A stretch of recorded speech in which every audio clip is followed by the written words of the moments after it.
la domoro kadiate boy janno CK's restaurant sa nako be ni na dimbal nimba domoro kala janno domoro seneyata adiyata topotoro fanan kendema bije luntan during tamala abeka domoro ki janni adi manda wala de teka we bijele anim fanan ka fadi jang ikono e fa e ka fa minne ko pastry anim bakery iko fanan be kalele badde lomba conference lomba workshop lomba ye fo fendin lon dunia kono domoro betama nyillom international o toda number 1 amanke ba domoro jandama e sa domo jang is atariya wo mu kubandi sa nako sa futandi oto sa nako be mu CK's restaurant dafa nan janna mu yat ni manje dorom bijam aban CK's restaurant, known for best quality food and customer satisfaction.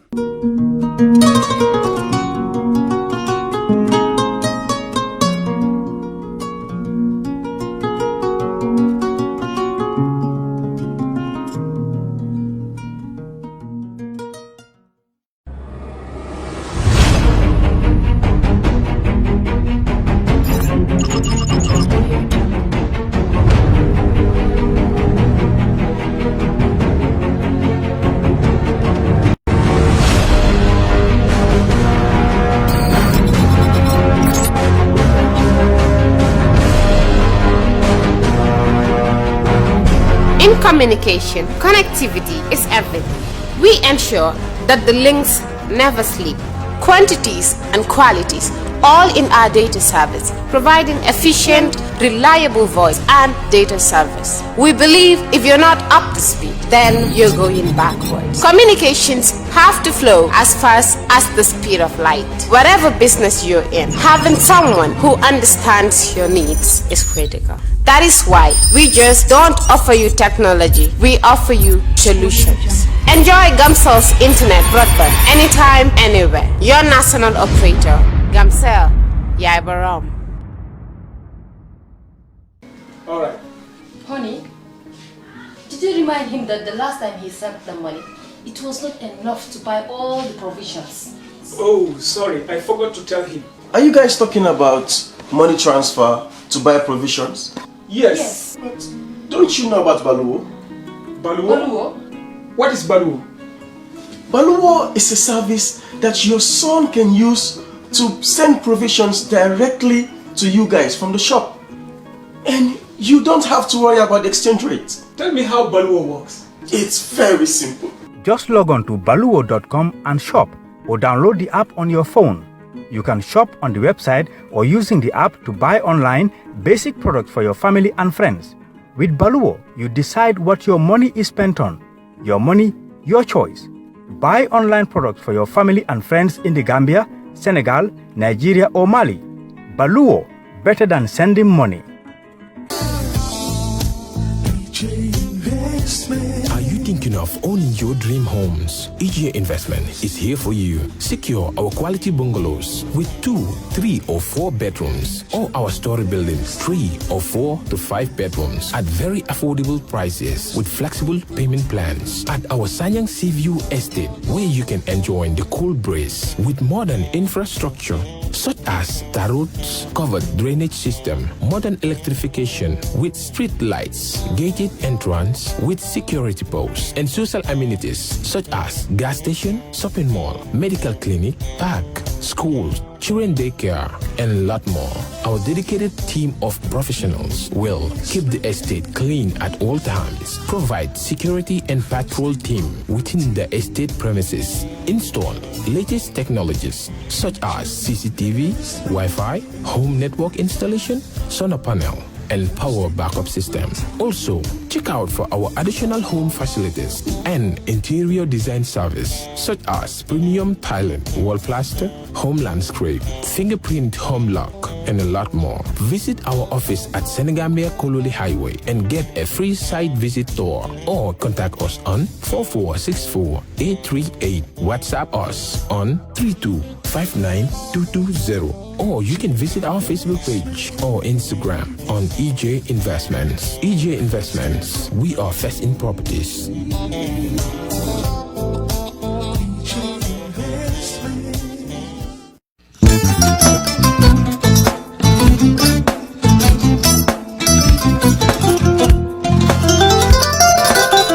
I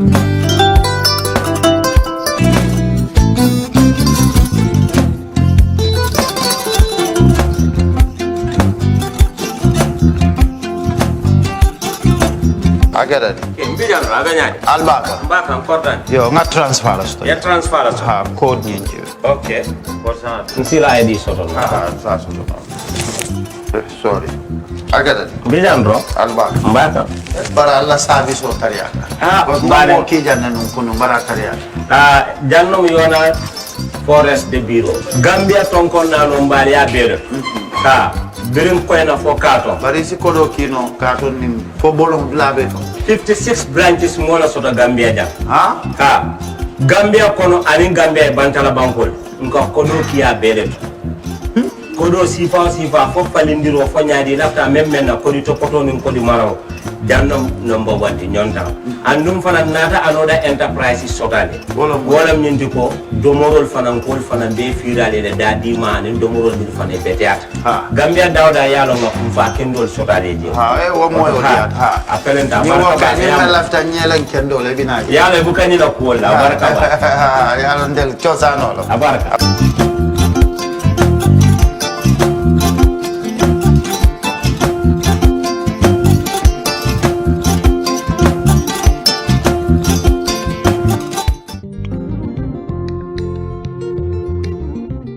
Stewart & Co. Solicitors, a legal excellence firm in London that can help you with all aspects of your legal work. If you are looking at immigrating to the United Kingdom, Stewart & Co. can help you to set up business, buy houses in the UK, and will deal with all your legal works from start to finish. For all your general immigration work, we can help you with that as well. If you're applying for any form of visa, whether student visas, settlement visas, marriage visas, or a child wanting to come to the United Kingdom to settle with the family, we can help you to achieve your goals. Stewart & Co. Solicitors, a legal excellence firm specializing in conveyancing, immigration, litigation, family law, personal injury, licensing, no win, no fee. Contact us today at www.sk-solicitors.com.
Council, if you're ready to continue, please proceed.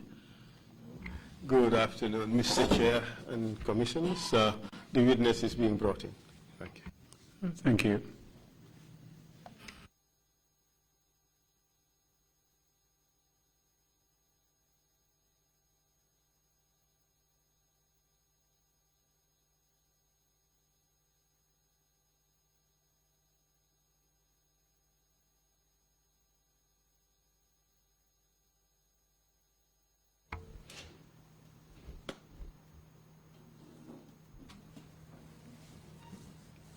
Welcome back, Mr. Witness.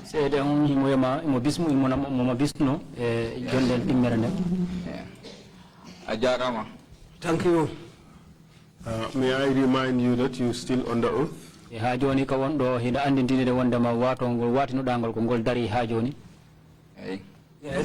And it is important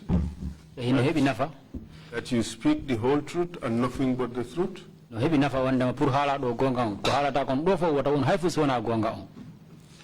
it is important that you speak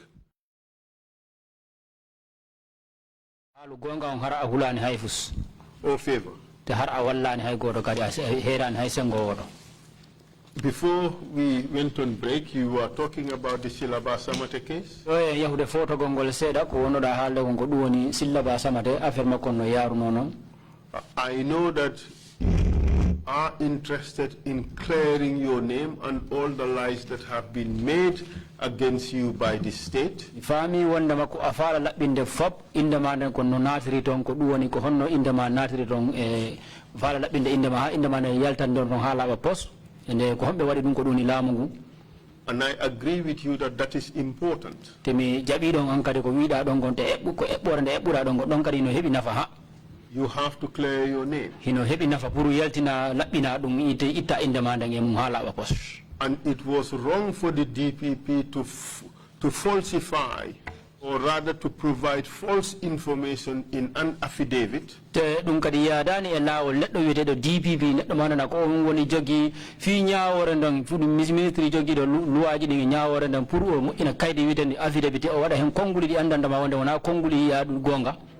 to attribute that information to you.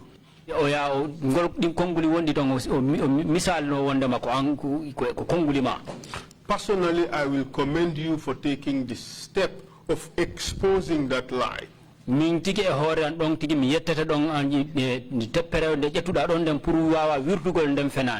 Especially at the time when it was happening. By the letters, through the letters you have written. Perhaps that's the reason why the case failed, as you put it. You know why couldn't say itaki say keso mo yara ni yeso couldn't keso yara ni no befali ano kon no holir ano. When the initial case against Jesus failed, gilendama case premier lo mo be epanno Jesus on gila ondo yari bawo. And Jesus meaning Esa Baji. So we Jesus ko duwoni Esa Baji. What happened next? Konnu waditi. You've told us that you have refused to provide the information they wanted. When they fraudulently brought in that information, you wrote letters to the relevant authorities to the extent that, well, the scheme that they were using has now been exposed.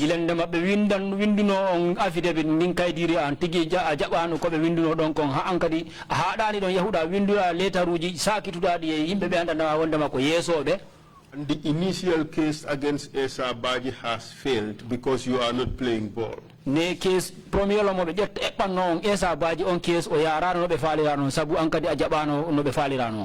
did the state do? Dan case Esa Baji ado hade do gasi 29th March. Si time yejitani ko nyaminen min kumni on case min body forward our file and everything. Esa Baji's case, it was closed on the 29th of May, but by then we have March. We have already forwarded our documents concerning our case. On tumanon hende dum done ta dum suaya ko ha ngal o chala fofu wadade. This was case armed robbery. This was before it went to court, and the case of the armed robbery also came on. It's just what go to Odona Gasatan, Odona Futi, Konondum Yari. They followed one another. This first case was just ending when this other one came up at the same time. And in fact, nowadays get a kill that go be tumno Isabaji, Konodem for me carry having nobody fair on them at the Lapina because go.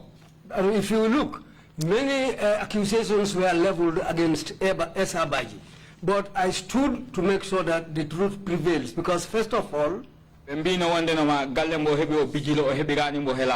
said the compound he got at Bijilo was fraudulently obtained. Yes, all that may very well be true. And we will not delve much into these cases. Now, let me go. Because remember, we are here investigating human rights violations.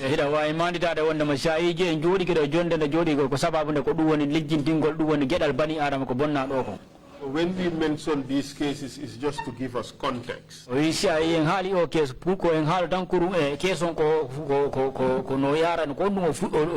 But these are not the cases we are investigating. Okay.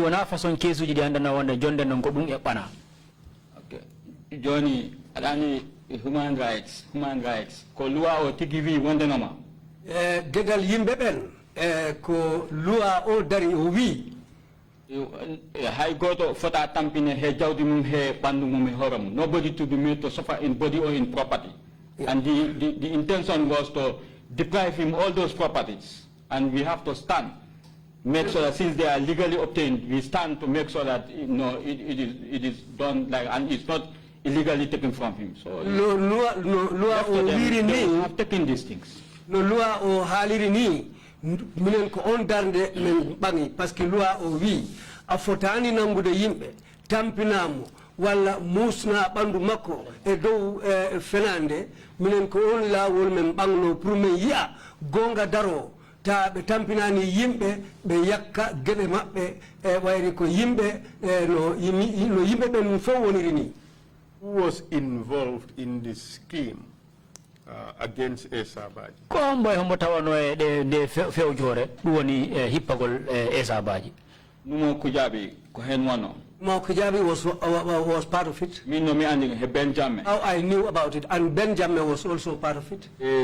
Pahare jamme umani nani hen no bete do fenyani hen no bete kono mi sobi makko horama ko hombo wono to bawto. Pahare jamme, I am not clearly sure how far he was involved in the matter, but I suspect that he knew something about it.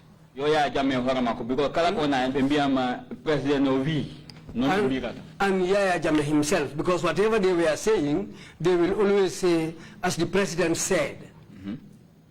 So it is your view that Yaya Jammeh wanted to do away with Esa Baji? Awa joni no ini ko hala ma wonde ma Yaya Jammeh ko faala no ko woni dirtingol Esa Baji na bira mo sembo. And he wanted to use these justice sector institutions to do that. Te ko honno wawata gagnirade dum don ko dum woni o nafitora dum woni damal men liggorgal dum woni fotungal danudo gonga on ko ngalo fala nafitorde.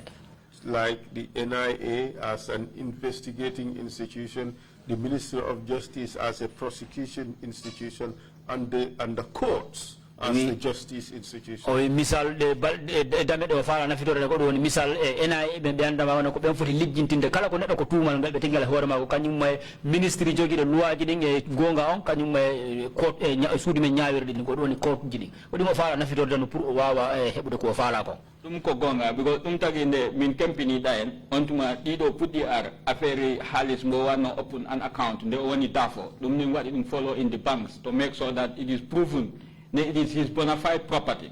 Yes, yes, and it was accepted. What happened is, as you said rightly, that's what he wanted to do. Because after the end of that saga, what also appeared was that another case started by opening a bank account when I went there for what it account mako on bembino hebirani mo no February mi ko February o hebingo because mo uditi gilande o no dapo o hombo account o ko hombo jeyi Jesus Jimbo we it was said that not on one no 500,000 wadi mo treasury bill o one yes, and it was said that Esa Baji has an account which was opened in the form of treasury bills, and they were trying to say that that money was fraudulently obtained. But we stood to make sure that the truth prevails about that account. Then something is missing in the interpretation, because he said things like Darfur and things like that. Because he got that money when he went to Darfur on a mission. Exactly. That's how he obtained that money. Then we cannot go into all the details. What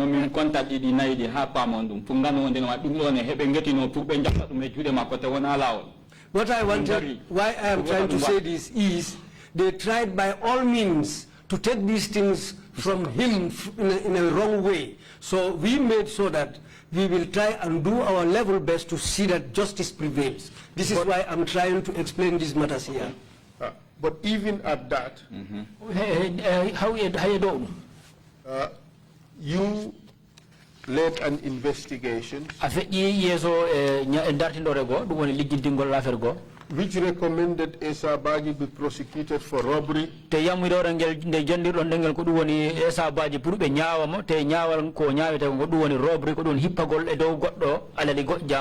aiding and abetting commission of a felony, obstruction of justice,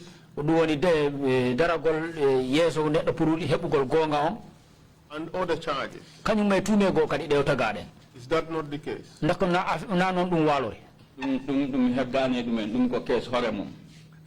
a different case.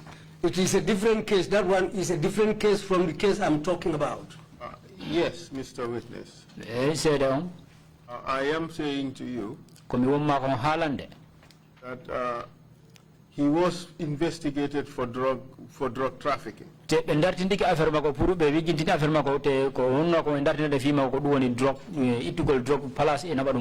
Together with Silaba Samate.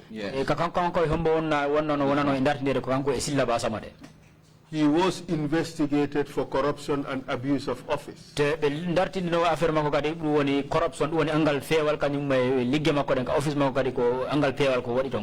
is about the monies that he had and where he got it from. And the properties that he had. That is the second one. And the third one was for robbery. Together with Ramses and his group. You participated in all these three investigations. Correct? That's true. Okay. Let's take them one by one. Were you a leader in these investigations?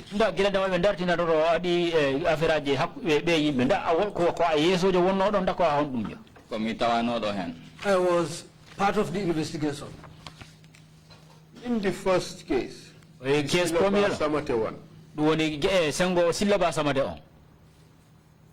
What was your recommendation? I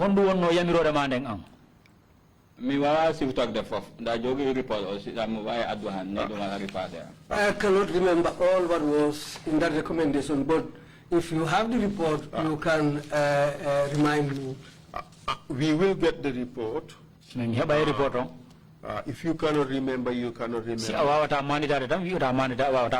We would put in the report later. But the recommendation, as far as I can recall, initially was that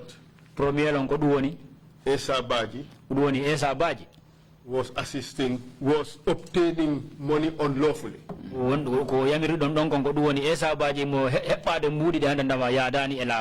By way of bribes. Yes. And a very bribery, you don't have ko heavy and ko imbiko wana ko heavy wana gonga because bribery alanoton ko about this bribery case, a lot of things said about it were not true, because maybe what one can say about it is to beg something or solicit something from somebody. High DPP may have a problem because nobody prepare 76 counts or one no prepare initially. Jesus to man. We did 17 counts. The Kewaki because Kokalta Kodona heavy to me. We what did me Aldi Makota hala Satuka affect on to office Makoto. Because when I told me because had living the Rinanduman Foga communion because what could not be called is what become Banano called. Maybe I don't want to bribe. I had a problem with the DPP about the counts which they charged, which they called against Esa Baji, which went to the level of, to the amount of 76 counts. And I told the DPP, but these 76 counts are not true that you are alleging against Esa Baji.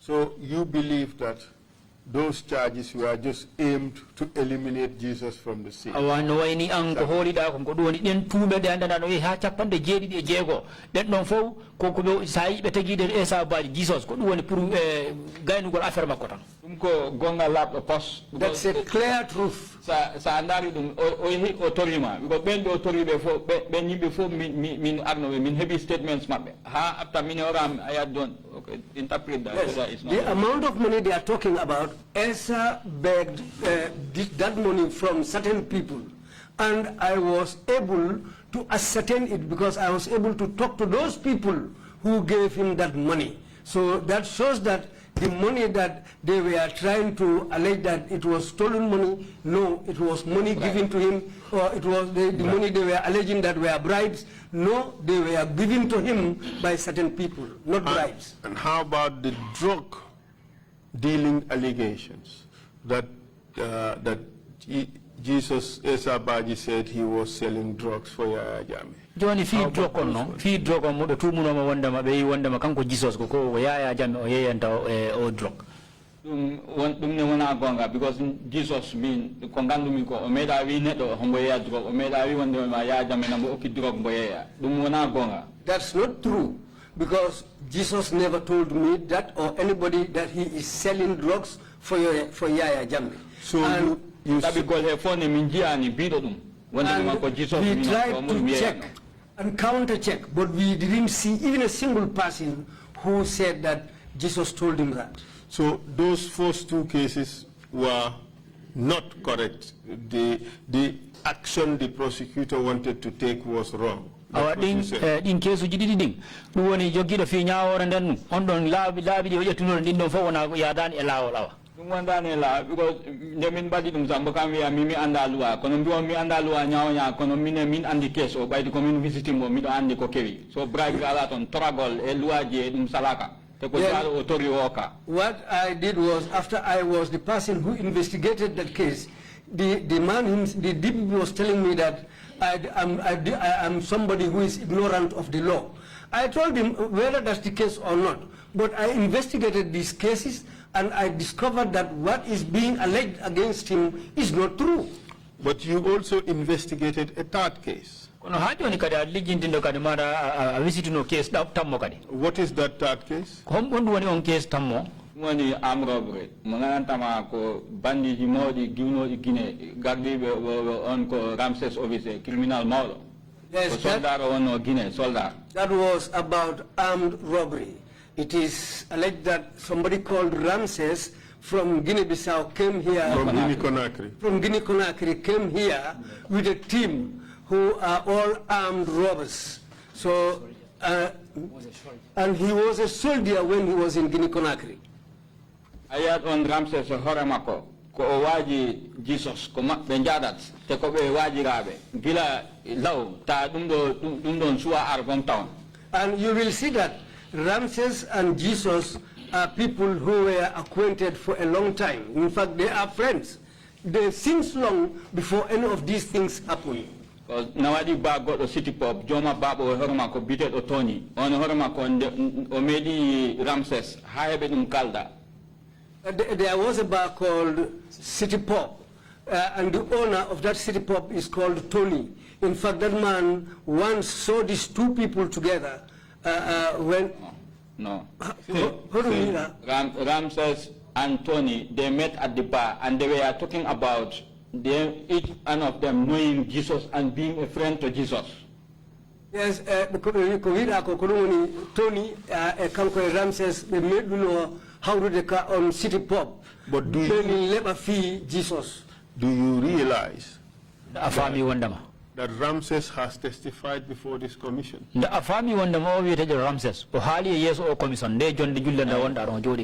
also told this commission that that case against Esa Baji is fake.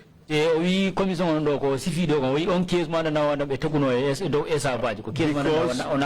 he and his colleagues were threatened to give that, to make that lie.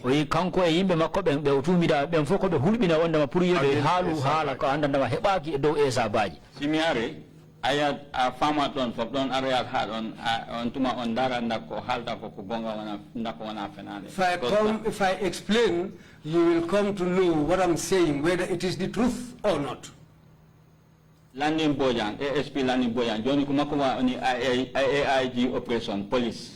ASP Landing Bojan at that time, now he is the AIG operation. AIG Assistant Inspector General of Police. Assistant Inspector General of Police for operations. On Horamako, Sandari statement Mako, Naholdega, Ramses, Jesus, Nobembadi. If you look at that man's statement, you will come to see the relation between Ramses and Esabaji. Sandari statement Tony or Horamako Biro Yaba on Horamako Sandari and that one denoma Jesus Ramses Kobe Wajira Viteko Yadan Nobe Ando Dribe. If you look at Tony's statement too, you will come to realize that Jesus Kankwe Hombo, Kankwe Ramses. Jesus and Ramses were friends and they were highly acquainted. In this start case that you investigated, the drug case, your recommendation, what was your recommendation? Of the armed robbery case, what was your recommendation? And I'm in that report. I'll have to look at the report. Take a look at it. Take a look at it and see whether that's a document that you signed. Is it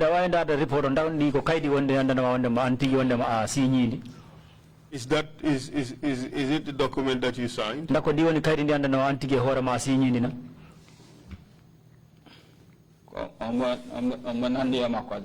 It looks like it. My friend, can you recognize your signature? I'm trying to also see my own copy. Okay, bring out your own copy, yes. This is why I say it looks like. I'm not rejecting it. Okay. Let's make it quick because this is not the central issue in our investigation. This is just one little point. Yes. We just want to establish, Mr. Chair, that the NIA and the Ministry of Justice were colluding to fabricate cases against people at the instigation of the President. That's all we want to point out, and this is it. That's the report. Yes. And the report, in the report, you recommended something. Report. What do you When I'm in Tandi, we recommend Yameri. I'm not the only one who gave this recommendation. Yes, it was a joint recommendation.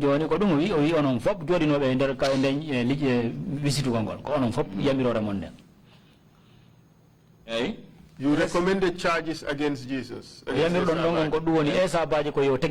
Obstruction of justice. Armed robbery. Yes. And conspiracy to commit a felony. In your honest opinion,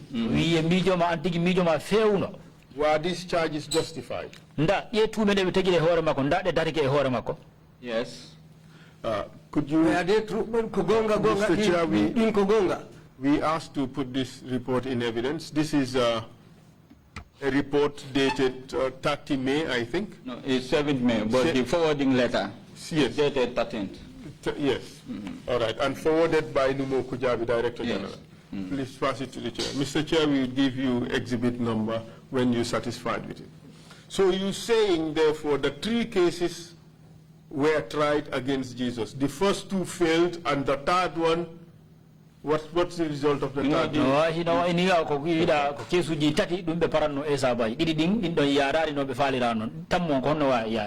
Randi mbo ado wana ondina go ahead didi faida mbo ado kombita ko fo wata dula goto. Well, how this thing went on, all these things were later joined together, if I can remember. These 2 you are talking about the first ones. Yes. Because as far as records are going, this is the second one. Hold on, the second one. Adding this additional. This one is caption additional. Okay. Investigation report. That's right. So you see, me sokuna kadire pour yimbe be nganda Jesus hakuna mako he Ramses no mono because Ramses na do agina feni hebe do penny te tawanda non ko anuni be dum mi no kadi dum ande seda pour yimbe nganda wonde no ma Odo am robbery thing, tapalengalaton, mean, no mean that we say they mean, exactly the hair so amen. Ko whole new beha, you know, mean tawi one denoma don tapalengalaton. What I wanted to clear here is that Ramses came here and told lies. And saying about these two cases, what I can say about them is that most of it was fabrication and there were no truths in what Ramses said here. He came here and told lies. So andari arino time Ramses omedi wuju rider o agde hema ko hender lady he bakote police nangimbo. If you can remember, Ramses stole a motorbike, a rider, and came with it into the country, and he was apprehended at the Bakote police station. You see, we cannot go into all those little details.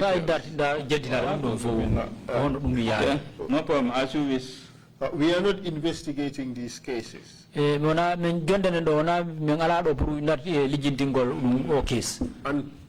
possibly the Commission would not even know where the truth lies in a lot of these cases. You know why Commission case but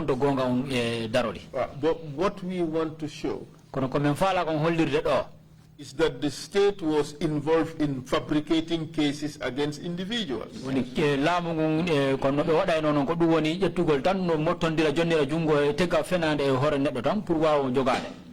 Whether Jesus was guilty of these cases, whether he was a rogue cop or he was a decent cop, the important thing for us as a commission is that cases were fabricated against him. Correct?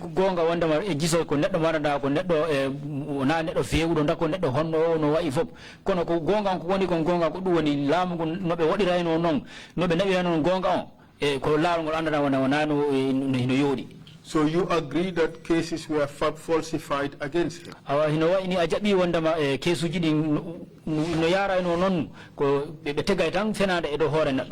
the state? Jesus. Yes. One case. Yes. One case. Yes, in that case. Yes, about this last one, the report that you have just passed. You believe that this last case was a genuine case? Very well, yes. Yes. Well, the Commission has also received evidence that it was also fake, because the principal witnesses were threatened to give that evidence. They were not the principal witnesses. Well, that's what we are made to believe. Exactly. All right. So wherever the truth may lie, whether Jesus Esabaji was a genuine cop, Jesus or he was rogue, the Commission is not going into that. It's just like the case of the money doublers. We are not going into whether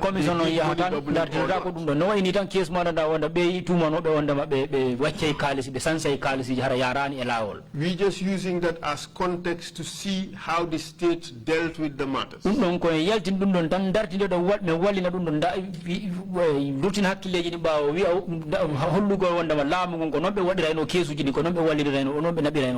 to check whether in all that there were human rights violations. And your view is, in the cases against Esabaji, at least two of them were fabricated. That's your position. Correct?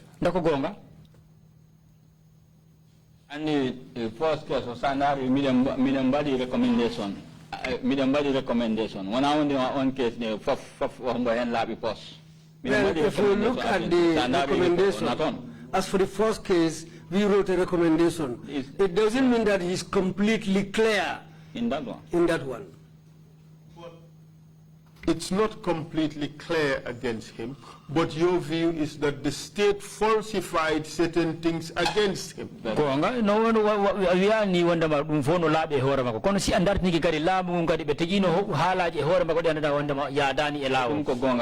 true. That's quite true. Your testimony is that the motive why the state falsified evidence or cases against him was to eliminate him.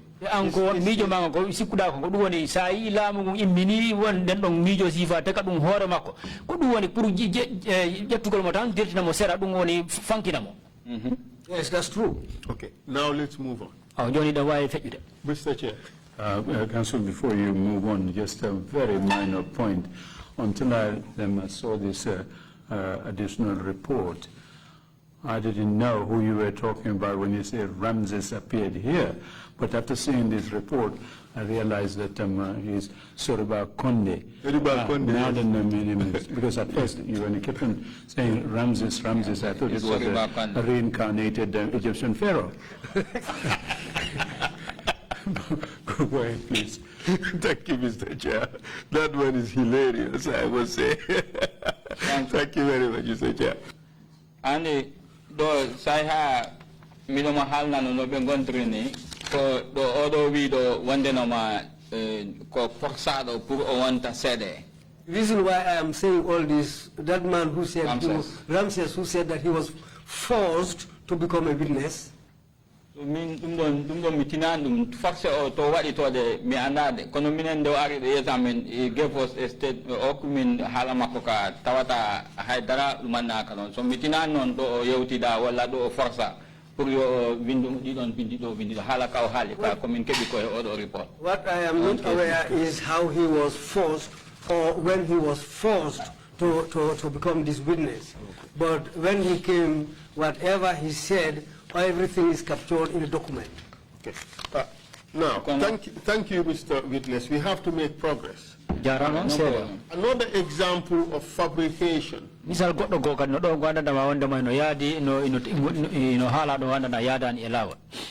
us was the Deda Hydra case. Do you recall that? Can you tell us how that is a fabrication?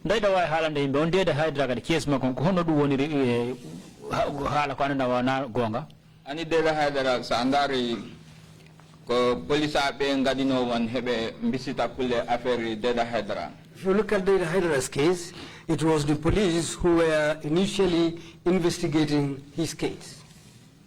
So Johnny ye hatte minutula ta yimbe be kebani holare hedo no dum yarata ni go be njina de haydara halaka haydara wala ka hemabe no no ni lamu ala ko woni he wadde e pulle dumen.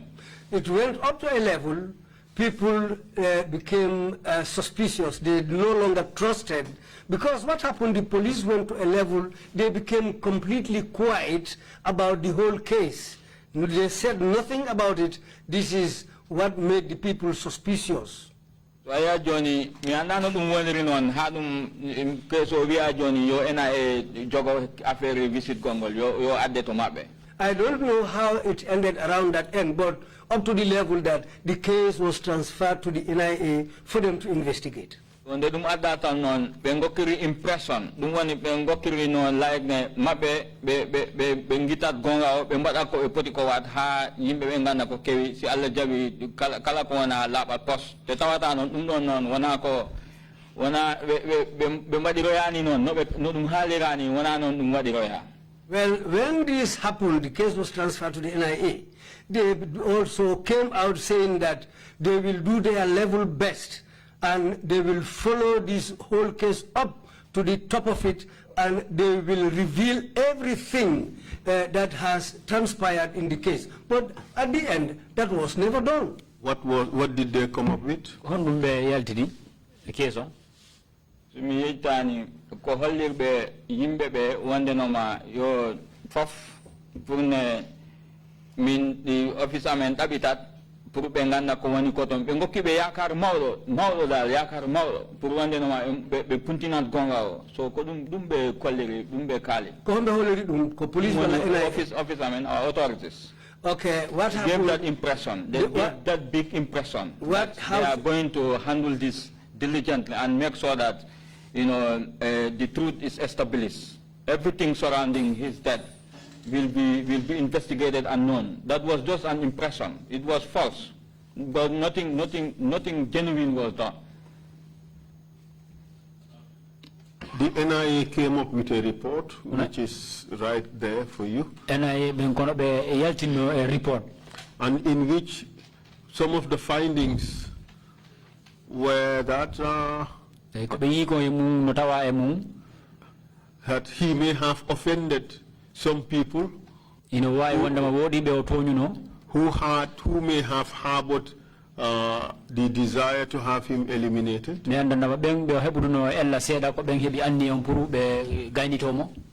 And sadly, they labeled him as a serial womanizer, and that may have been the reason why he was killed. Serial womanizer and suggested that in his writings he may have offended some people who wanted him dead. Even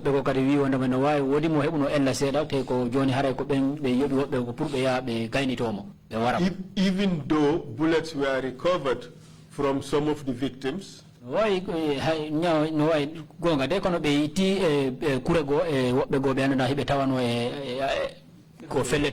there was no ballistic test in order to determine what type of bullet that was and from which type of gun it would come from.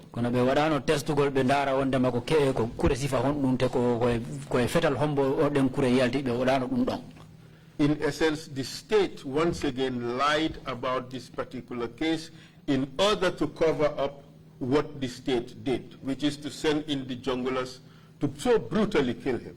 Te do dum kadi laamu ngo on jamanu be wadano golle mabbe no feewiri pour be wawa lijjindinde o mabe kiskisino o case makko be wawa andude ko hoddum sababu mayde makko dente kambe tigi be handuno wonde makko kambe yobuno jongula so be yaabe be warimo. Isn't that the truth? Na dum woni gonga on. Ani min ko ngandumi ko hen ngandumi wonde ma be mbadani haydara ko dumani ni ko selli ko wata dabide ha anda tigi you know, so because what I can say, I was I didn't know what they did, because they didn't come out with anything genuine to show exactly what has really happened. But this document is something that is false. This didn't happen as it's written in this document. Thank you very much. We would send this to the commissioners, and we ask that it be exhibited. Thank you very much, Mr. Chair. Okay. Our objective is just to show what the NIA was doing, and how that resulted in the violation of rights of Gambia. That is the current commissioner of West Coast Region. The current commissioner of West Coast Region. This Bonto thing. Pate Jallo, is it? Pate Jallo. The people they wanted to accuse about this Bonto case, about Pate Jallo. Pate Alako want to him. Pate is not part of it. He has not played any role in it. Mimi dumngalu no kamsa ndemi jodi nyando to be ngari be wonde ngama ko statement Pate obe chokli he gaz one day Pate Hombo Pate Jallo.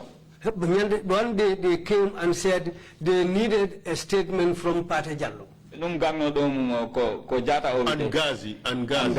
Bano dumo garano dumo on ko jata on side right now Mr. Tani ko commissioner at the NDLEA jata. And the man ndemako adonde kono on baton.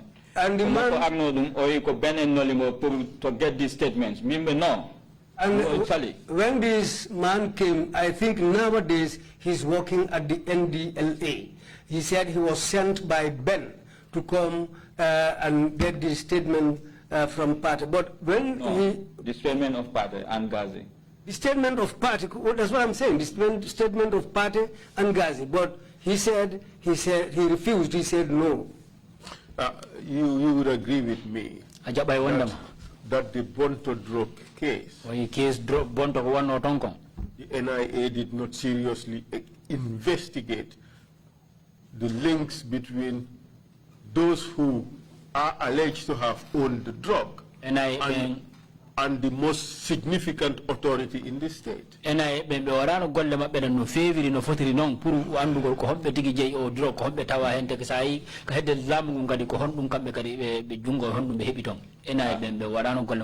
is the president.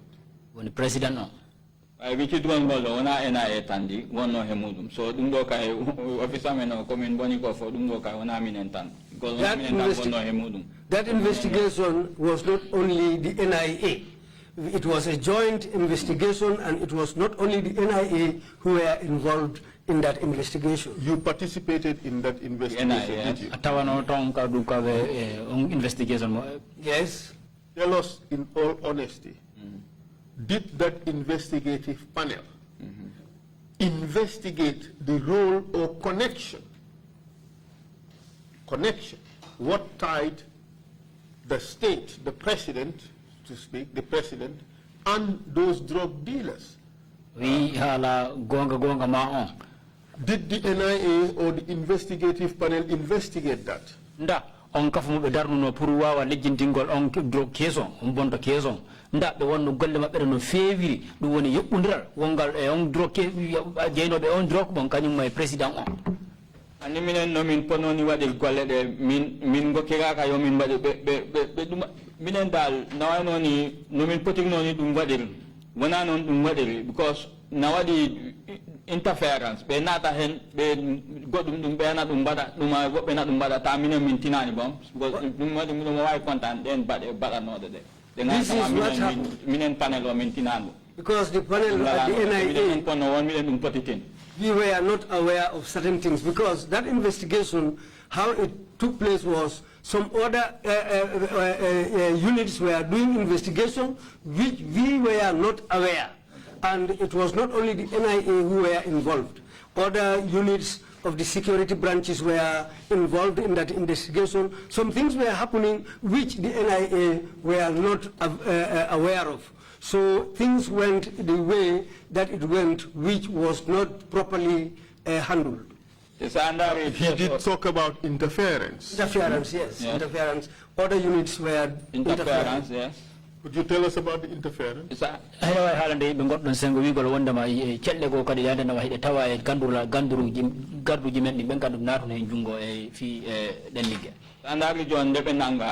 We are going to visit if you look at the thing, those who were arrested and the teams which were supposed to go and check the areas or the venues which were concerned, our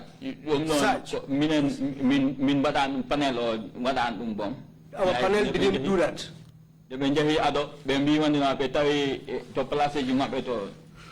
Who went? Ben and because minen ko Ben halana no min they don't get it. One day my body discovered so it was Ben who went to check the places that they were supposed to go and look. And whatever happens, he comes and tell us this and this and this, that's what we saw, and this and this and this is what happened. It was, the information was coming from Ben. Never verified?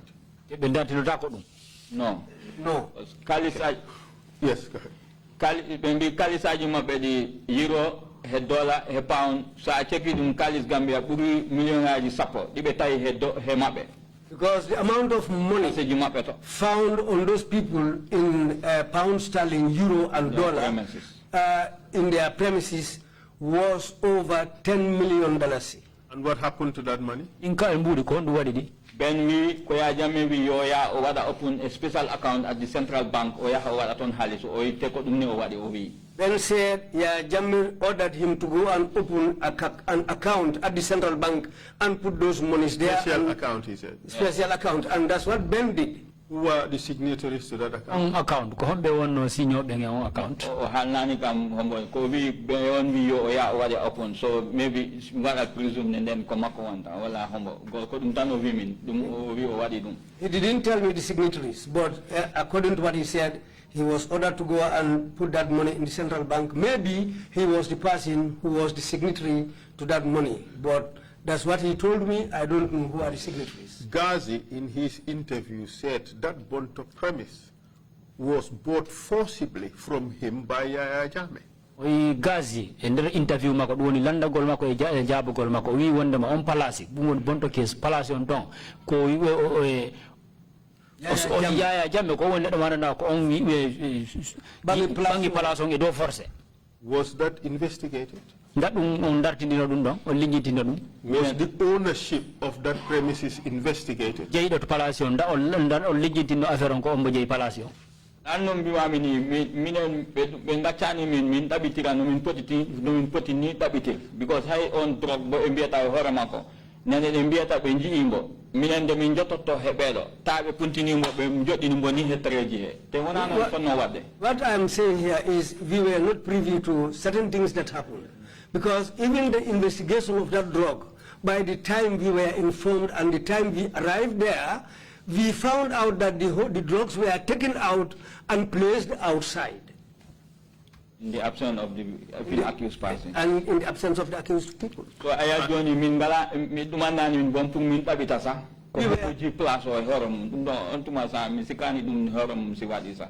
We were not given the chance to go and do a thorough investigation about it. The government, I understand, said that the drugs were ultimately destroyed by burning. Is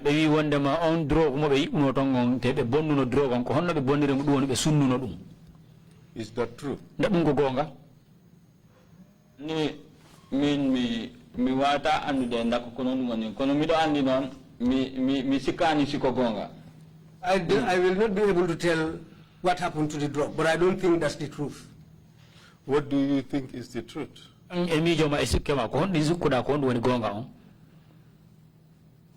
Ani ko tumuyeji ngande na ma drug odon tumani koko yeta lamu koko yeti dum. What I can think about it is that the government resold that drug. That is a very serious allegation. We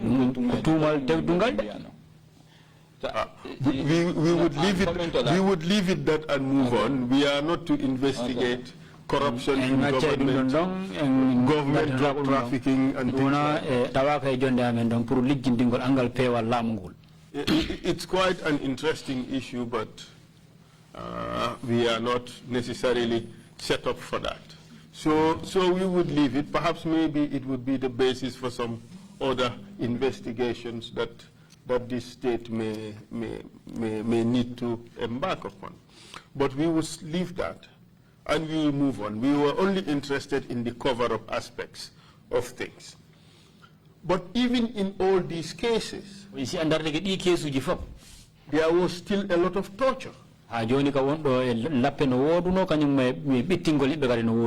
Silaba Samate alleged that you took him to be tortured in order to give the confessions that he made. Silaba Samate o hali do yi wonde ko antige hore ma nabuno palasi ka be tapata to yimbe ben. Is that true? Nabun ko gonga? Mona gonga. That's not true. You deny taking him to be tortured? Yes. Sadike wonde ma ona an woni neddo mana no ka nabi mo ka lappe ka yimbe ben lappete ton. He said you took him to the office of Liz Gomez. And a hood was put over his head and he was tortured. You deny that? I did. Witness statement. I deny that. Because if you look at his witness, if you look at his witness statement, if you look at his statement, he was later converted to become the witness himself. Yes, but he had admitted to scamming people. He admitted a classic case of 419.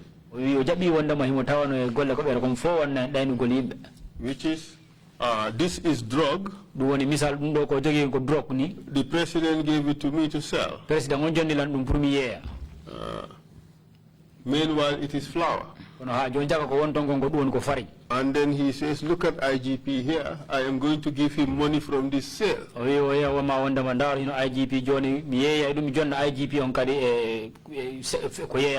Because he's sent by the president to protect me. So people would buy the flour, believing it is drugs. Later they discover it is flour. In the meantime, he has received their money. This is advance fee fraud. Otherwise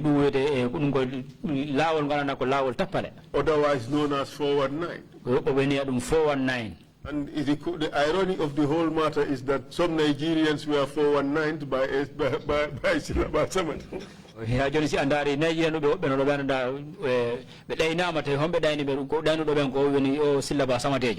That is what was admitted in the statements.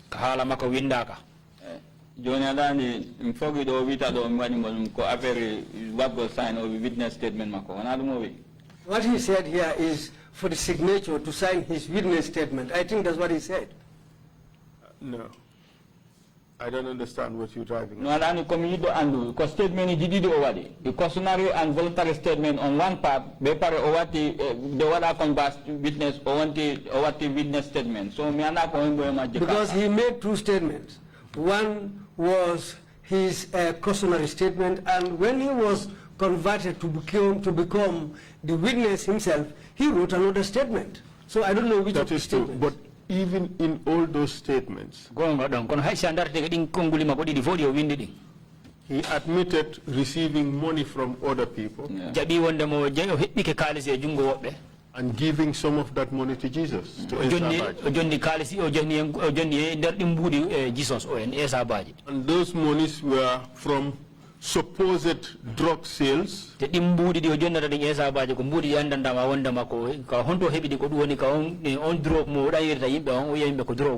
promises of gold transactions.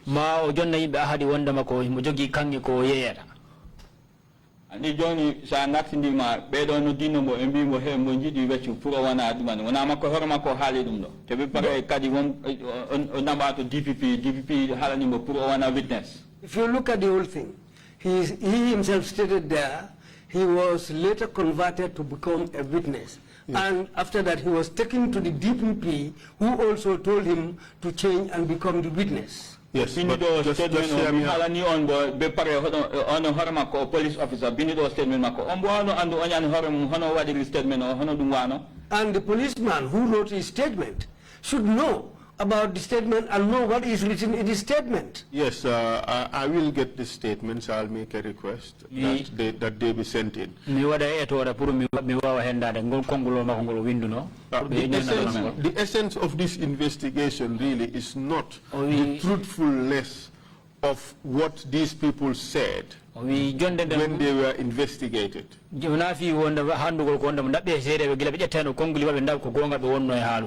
Our purpose is to go after the human rights violations that happened during this process. Whatever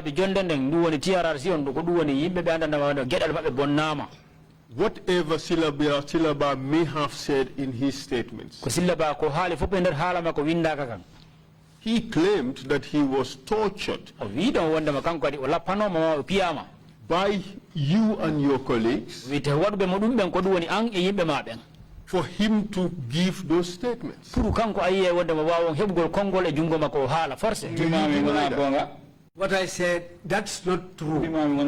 It is not true. So you telling the commission that his story about you taking him to Liz Gomez's office and pushed him in and a hood put over his head and he was tortured, you said that was false.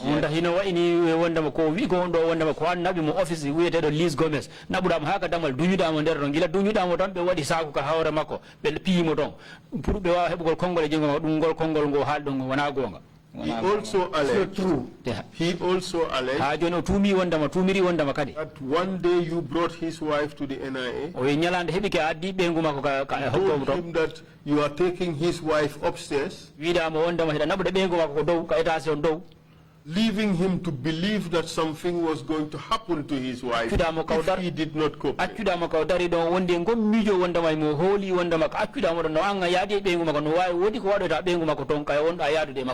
Alhaji Moore had to come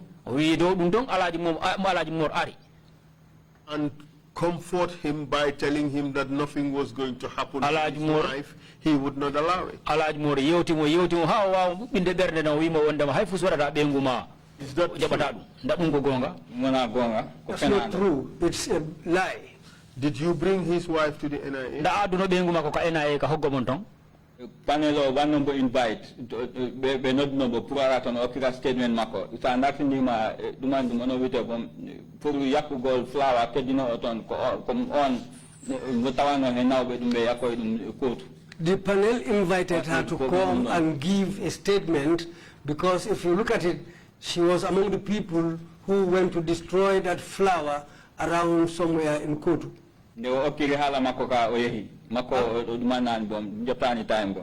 After she gave her statement, she immediately left the premises. In fact, she didn't stay there long. And all the panel members were there present. Was Silaba Samate tortured at all?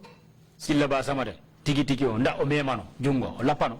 Komi andi, you know, balaka torture. What I know, personally, me, he was never tortured there. Komi andi. What I know. Hey. Let's cut the nuance. Let's stop the self-preservation. The question is, was Silaba Samate tortured? The Silaba Samate nda o memano jungo wala pano.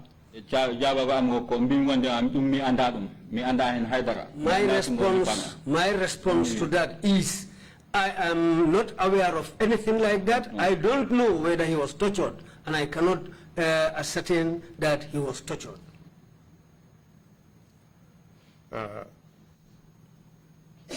You told us before that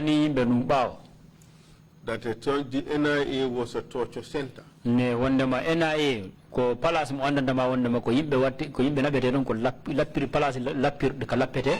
Do you recall that? Nda hida manditi dum bawo. Dum nay hakila me ha joni kono darani mi halani ma toto na hebi dum. No, I'm coming to answer the questions precisely. I'm answering the question, but I also have to go the definition of torture. I told you the fact that you are even called there in itself psychologically is a torture, and also if you are detained there indefinitely, and that happens. So that's, yes, if that is the case, that happens to him. But physically to be beaten, I'm not aware of that. But I know torture psychologically, yes, he is tortured because he has been there for a very long time. So you accept he was tortured psychologically? Yes. Yani ajabi wondamani hay umema ka sauru kono eder hakil opiama wadama lapama kono opia umema ka jungo. Yes, I agree to that psychological torture.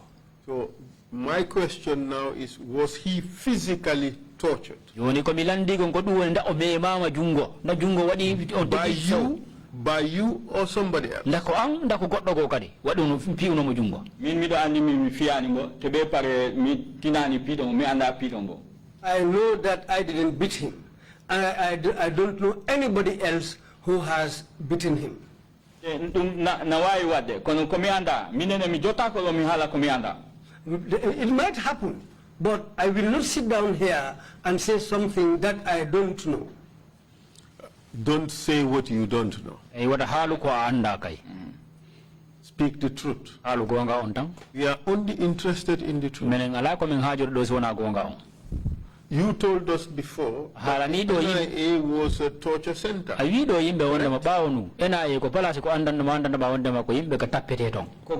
That's true. You told us also that people who were viewed to be against Jame or threatened Jame,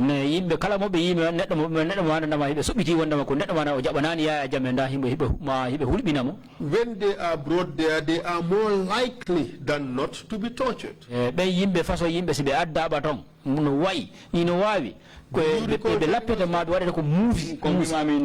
recall telling us that? Yes. That's what I want to report. You told us to repeat what I told you. Exactly. I told you that, you know, in many cases, it is likely, but not in all instances. Okay, thank you. Very clear. Thank you. Thank And you know that in this instance, the allegation against Silaba was very serious. You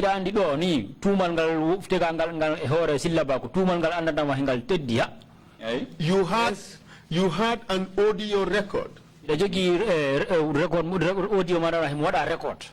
which Silaba, quote unquote, was bragging.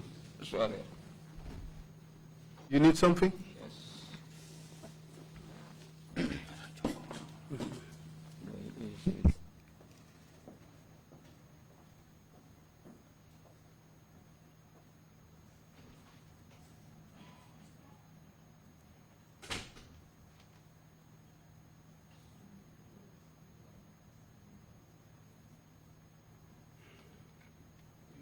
We go ahead? Yes. Okay.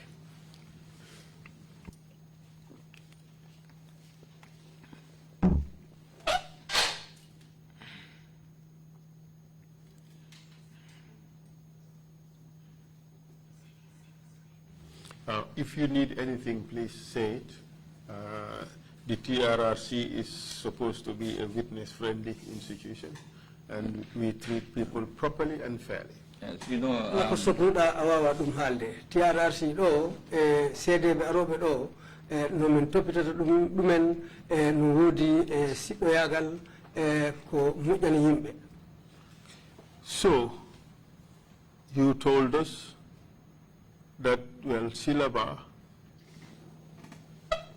basically committed the ultimate crime by accusing Yaya Jammeh of the person who gave him drugs to sell on his behalf. Lido Silaba wadi do ko boni ko tenon do teddi wayri o wi ko Yaya Jammeh okkimo drug pour o yeyana dum. Is that true? Ko gonga wala wala gonga? Hey, that's true. Yes, that's true. Throughout your 15-year unbroken career at the NIA, have you ever had anybody who had the audacity to make such scathing allegations against Yaya Jammeh? Do be sappo e joyi mo golluda NIA in Gambia. Nda neddo arino do mo anduda o suusi o hebi on bernde pour o hala sifa hala mo anduda moni nande dido halaji pour tunina inde Yaya Jammeh walla hala namo ko boni kan an horema a medi dum andude Anna? No. So as far as you know, this was the boldest, the most audacious claim against Yaya Jammeh, the most serious one. Nder gandal ma o do hala ko dum woni hala mo anduda boni teddi boni musi wayri o haali halalaji ko president o tuumi don ko president o tunini don dum non no wayno dal kanko ko haali ko goddo meeda dum don halde. Yes, if it is concerning about drugs. Yes. And this man was right there in the clutches of the NIA. John hino wa ini o gorko hino ni o mo hender hodo NIA ngo. Yes. And they did nothing to him. Te be wadani mo hayfus. Minde ko mi andi min barani mo haytaka. So mi anda so wada ma godum. Me, as far as I know, we didn't do anything to him. If something else has been done to him there, I am not aware of it. And Mr. Witness, Mr. Witness, he was tortured.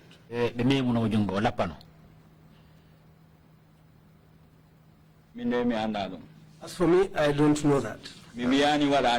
I am not saying that they didn't beat him, but as for me, I didn't know about it. You see, you started from he was not tortured. Another can be what I'm a torture. Couldn't take me on Vira because Antiki when he had a Vira. What I said from the onset is that he was not tortured because I was not aware of it. And still, that's what you are saying, that he was tortured. Then, as far as I don't know, I cannot ascertain it. You have moved down to, I don't know whether he was tortured.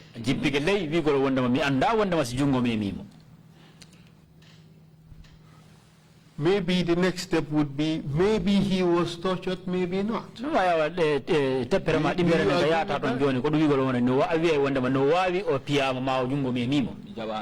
I don't agree to that. Did you ever hold the hand of his child to go away with the child to make him believe that something was going to happen?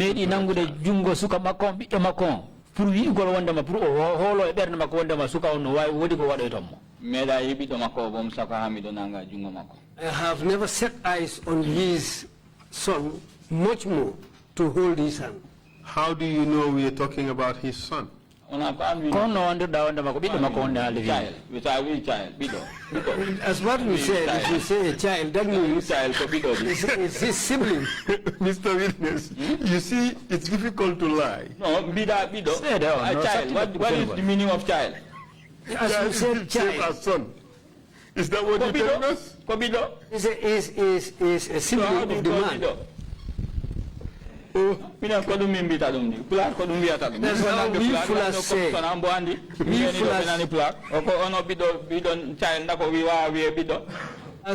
As far as Fulas are concerned, when you say a child, that's the son, that's the sibling of the person. Mr. Witness, child can be you heard me clearly in English. Not in full English. You heard me in English. I said a child. Yes. Yes. You told us it was a son. No, me and you son. Bido bimi. Bido. He said. Bido now I want to go on. Commission. I want to know. Child can be a male or a female. Yes, you chose a male because you know. Choose male. I did not say a male here. That's by your words. Not me. I said I used the word the sibling or the child. But Mr. Witness, you told us the son.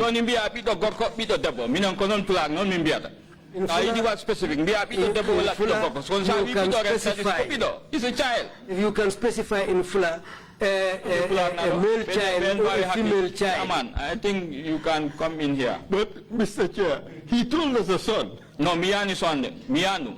I didn't say son. I didn't say son. I just said a child. I have never said Mr. Witness. Okay. All right. When you go home, watch the video. You will be shocked at seeing yourself. saying I did not hold his son. I never set eyes on his son. It's a slippery of the tongue. But more like a slippery of the brain. No. What I'm saying is, okay, listen. Did you say it or did you not say it? Min ko bido mi wala mi hutogani bi golum mi dum ne wona dum mi no bi ko bido mi. What I said is somebody's sibling. I didn't say a male or a female. Pour hakilam sina kam oki min ko okilam ko hokigam ko bimi wonde ma ko bido mi. As far as I can remember, what you said exactly in English is I never set eyes on his son. No, mi ala ni angale dik. I didn't speak in English, I spoke in Fula. Mr. Witness, when you go home, watch the video. The commissioners would watch the video and they would make up their mind. Okay? But be careful what you see. You see, lying is not easy. A lot of the times you will slip. In the same case, was Jesus tortured Esabaji? Jesus, Esabaji, that may be possible, but that's not us. Who might it have been? If it had happened, it might be the junglers. Were the junglers there? All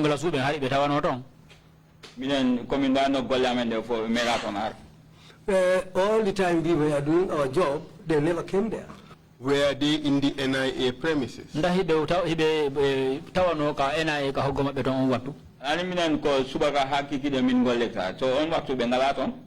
walk from morning to the evening, but they are not always there. But it means they were sometimes there. Jama godi di be ngona ton because dum public knowledge officer by the tojo you got the bad di ton. Sometimes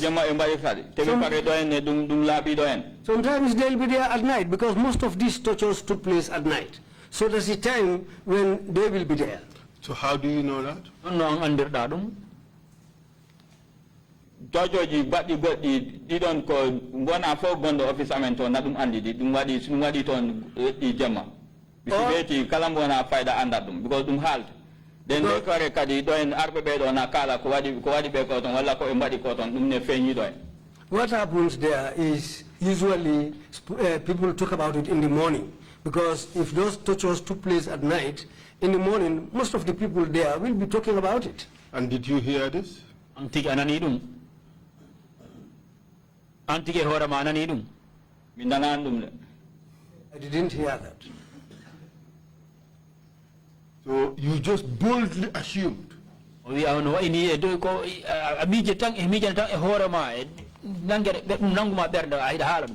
the junglers tortured him. No, dum don kay like binganda one denoma dum wadi junglers yes. Yeah, sometimes we will know that the junglers has yes, sometimes we will know that junglers has tortured somebody there. Yes, we sometimes come to know that. Tell us about Esa Baji. Did you have that knowledge that the junglers came there and tortured him? Joni hala yimbe affaire Esa Baji ndadum hari e famma wonda ma junglers ube be medi arande wodon be lappimo. Esa Baji mimi wata vide o lapa katon. Baiti obi homboton lapa tebe pare kadi yimbe na ton lappe sono. Te mako chances pour o lappe na hewi gos ko abino mo ko na buksit. Yes, as far as I know, if Esa Baji says that he was beaten there, well, it might be true, but I am not aware of it because the amount of accusations against him were many. So that might be the reason why he might have been beaten, but I cannot ascertain it. I don't know. Okay. Yes, Esa Baji did say he was tortured. Esa Baji ovido wandama opiama. Nawai won gonga. Yes, that could be true. Yes. And he said he was tortured by you. That is not true. Oh, what he said that he was tortured was true. But he said he was tortured by you, or that by you is not true. I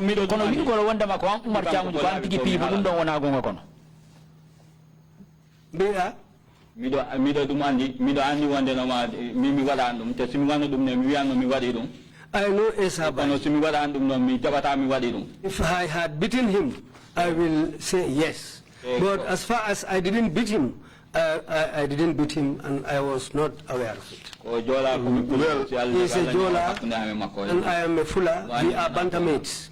Yes, but he is aware of it. And he is also aware that you are Fula and he is Jola and that you are bantammates. He has no reason to lie against you. He said you tortured him. That is not true. No. Mr. Chair, the Esa Baji testified here. He said he was tortured, and also in a report, the country reports on human rights practices, but that's the U.S. Bureau of Democracy, Human Rights and Labor. It captured it there. And this is torture and cruel, inhuman, or degrading treatment or punishment. This was the report of 2011, and it clearly states here, there are no developments in March 2010 alleged torture by members of the NIA of Esa Baji former IGP. Baji testified during his trial for corruption, abuse of office, drug crimes, and other offenses that NIA members severely beat him at NIA. After NIA operative Omar Cham covered his head with a plastic bag, Baji showed the scars on his mouth to the courtroom. Almost exactly in the same manner, Silaba Samate described how he was tortured. Exactly the same manner. You covered his head with a hood, you pushed him inside the room, and he was tortured. That is exactly how Esa Baji described it here. That was your modus operandi, wasn't it? That is not true. Take a look at it to see that that is what it says in the report. I don't think I need to look at it. Sorry.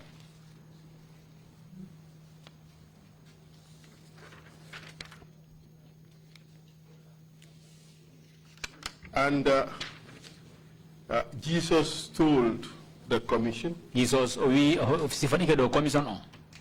that Tamba and Babukar Sala handed Jesus to you. And you took him to the room where he was tortured. Do you deny this one too? Very well. Yes, very well. These are two important allegations of torture. In almost exactly identical way of things proceeding. You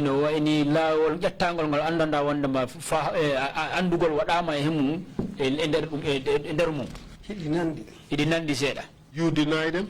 I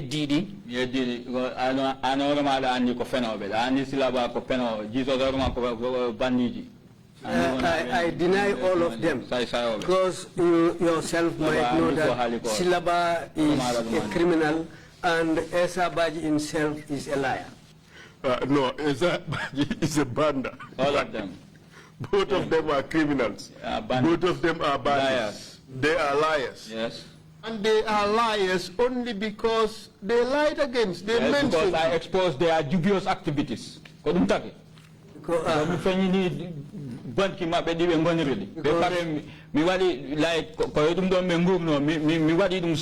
They were living in a way which is very, very bad.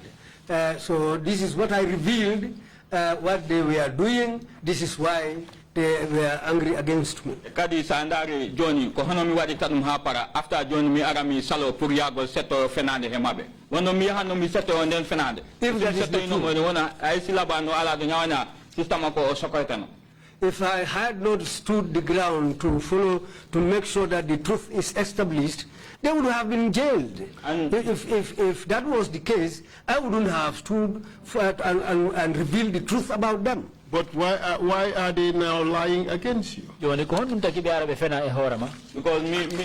fenyi ni bonki mabe bade bonde de ngol be pare kadi mi taji kebal mabe ngal. Because I cut off their earnings from the way they were earning money, and I also exposed their dubious deals. But you saved them from prosecution. Why would they be? Because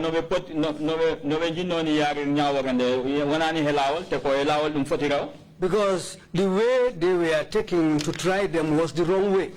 It should have been done in a correct way. This is what I just to reveal. They should have been grateful to you. Yes. But they are now turning around to say that you tortured them.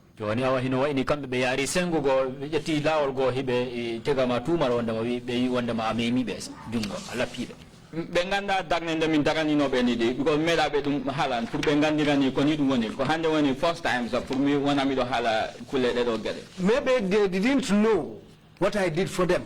Maybe they were not aware of my stand for them. Today, in fact, is the first time I'm revealing these things, how I stood for them. I'm taking very hard. Me wala detain. Me tuma he fenan. Because what the report, what they come report to ya jame. Affair dum do tangno. They might come report to ya jame. Because the reason don't take very hard. Me riwa take dum don fop. It is my stance for them why I was dismissed.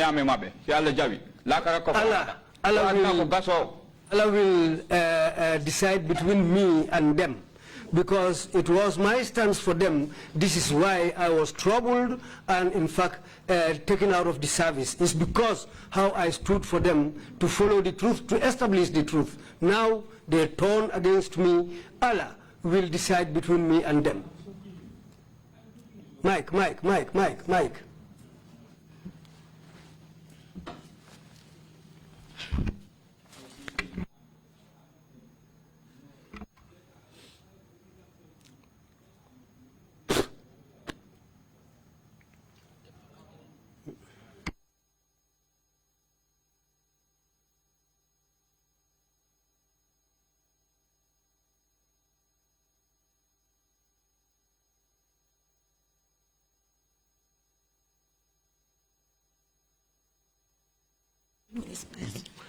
Mr. Chair, it is requested that we give him a few minutes so that he could calm down.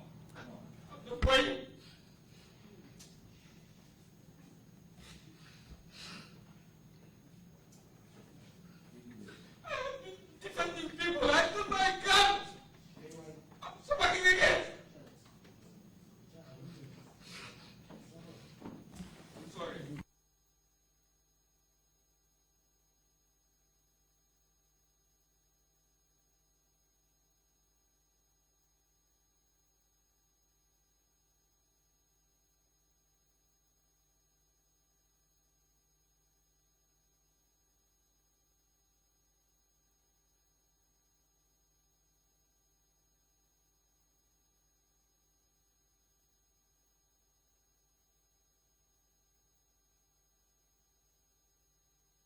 Mr. Cham. Okay, I'm very sorry. I It's apologize for this. Yeah, it's understandable. It's understandable. I don't want you to feel more upset. Mr. Cham, nini kawan fala kapuru yara bernama na jipo horan. You see, we don't bring people here to torture them. We bring here people here to tell the truth. In a very civilized manner. We ask questions and give the people the opportunity to answer those questions. I will move on to less difficult topics. Just so as to allow you to calm down. I calm down already. I see you are very much shaken by the allegations of Esa Baji and Silaba Samate that you participated in torturing them.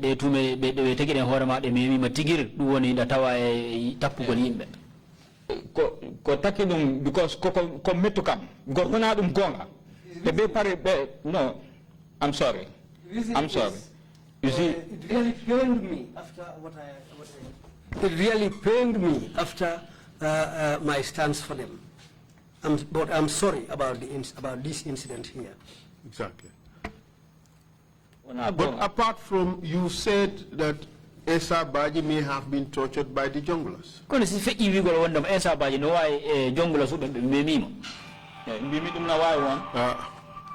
I said that can be true.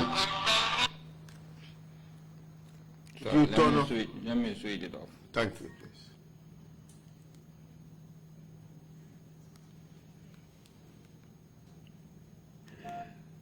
Yes, go ahead. Apart from the junglers, was there another torture team at the NIA?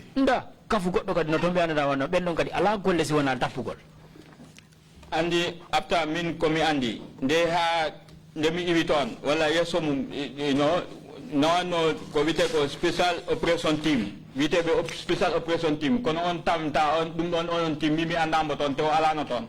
Yes, when I was there, it was the time for Jonglas. But after I left there was another group called Special Operations Team. I was not there when they were operating there. But by that time, I was already dismissed from the service. But this Special Operations Team, what was their role? Oh, Special Operation Team. At that time,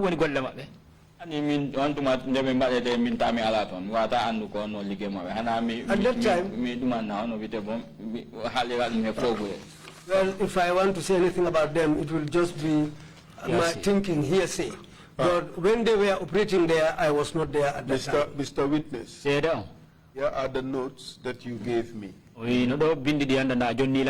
And you said the Special Operations Unit would torture people who came to the NIA. And you gave me a list of the members of that unit. Special Operation. Kafon kambe ko yimbe bana wana be lappa yimbe banda yimbe addata ka NIA to be te ajoni do inde yimbe.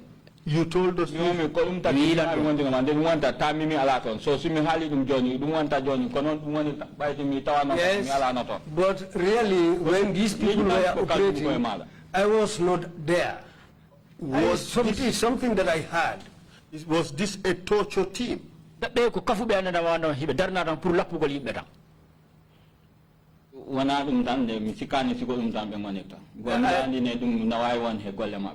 don't think that's the only job they were doing, but it might be part of their job, but I'm not sure. Look, Mr. Witness, stop dilly-dallying. If you say you don't think that was their only job, that's what you said, isn't it?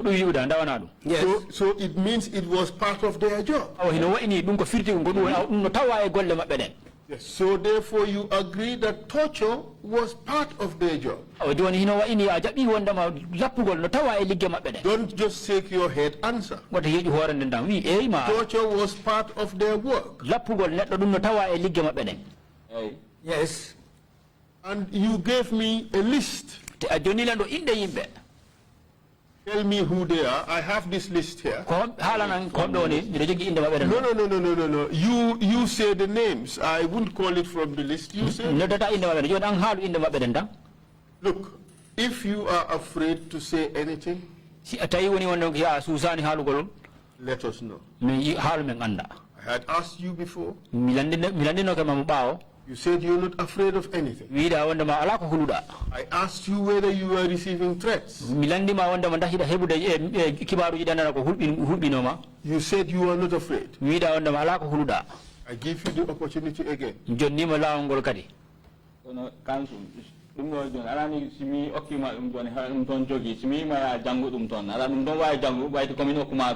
Yes, Counsel, because it was me who gave you that list.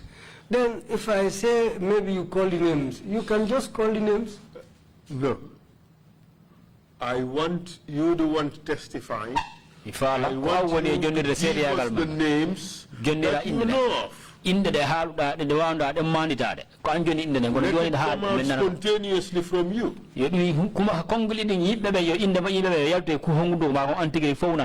You know the names, you know the members of the Special Operations. So, Counsel, what's the date on that note that he gave you? This was as a result of some pre-hearing meeting between me and him of last Wednesday or Tuesday. So it was not reduced into a statement. We understood that he was going to testify along these lines. And he knows what's up. It's audio recorded. It's Monday. Monday, exactly. It's audio recorded. So we can always produce that audio as evidence if need be. But I want to trust that the witness would testify spontaneously about these things. But you know,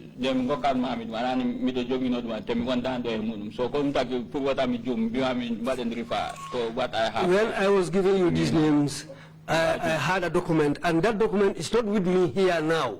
This is why I want you to read the names, because I don't have that document with me. This was a note put together by your team. We can transcribe that.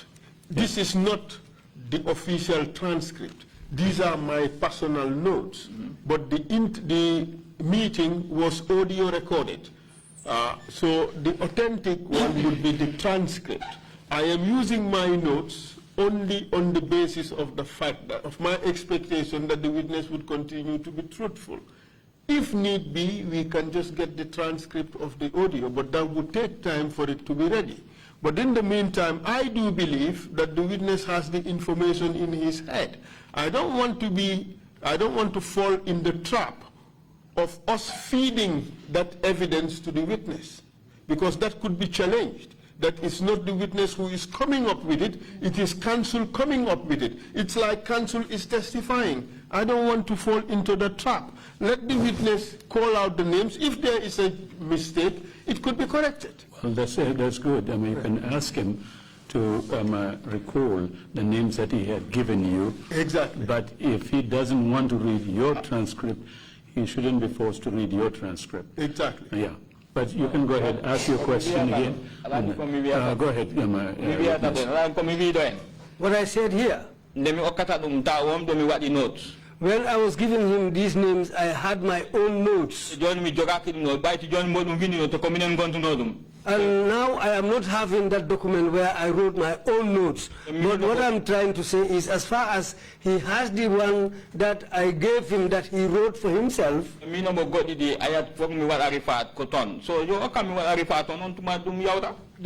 that is the case, let him give me the document, then I'll go through. It is not part of me feeding him. It's not part of that. He is feeding me. That's all right, but he can ask you. And if you recall the names, fine, you recall the names, but not reading it. If I can remember, I think I gave you a name of Lamin Dabo. If I can remember.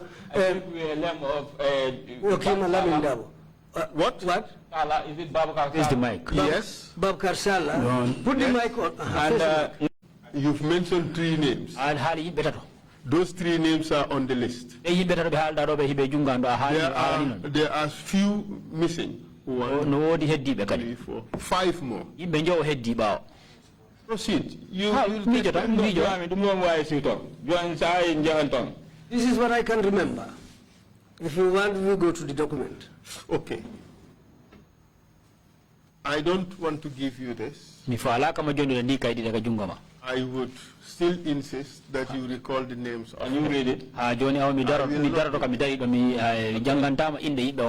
have mentioned, listen, just hear me out. I'm coming. You know, I told you, this is what I can remember. Mr. Witness, Mr. Witness, you are not leading this process. Sorry. And you are not answering your own questions. I'm sorry. Just allow me. Yes. I am leading you. It's okay, it's understandable. I know how it feels. Yeah. I am helping you recall. Allow me to help you recall. This is the Special Operations Unit. Special Operation Unit. And you told us that its job includes to torture people when they come to the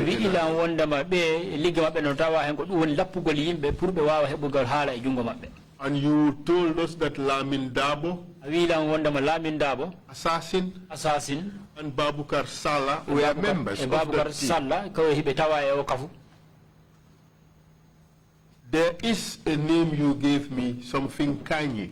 I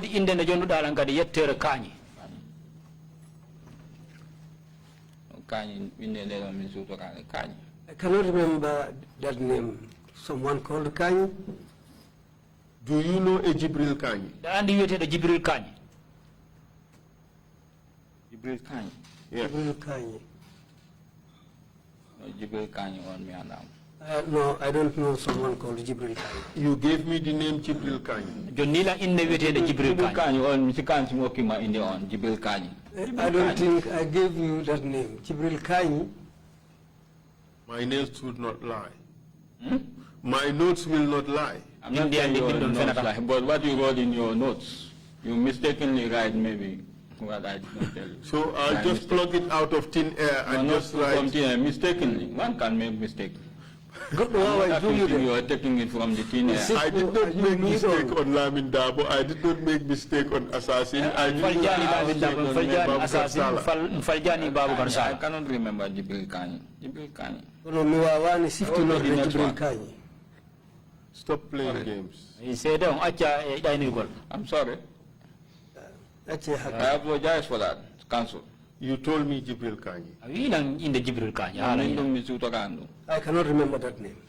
Do you have a Jibril Kani at the NIA? I have the list of all staff at the NIA. Do you have a Jibril Kani at the NIA? That is possible because I don't know all the staff by their names. So how would we just come up with Jibril Kani? Well, I don't know. Are you afraid of this person? Are you afraid of this person?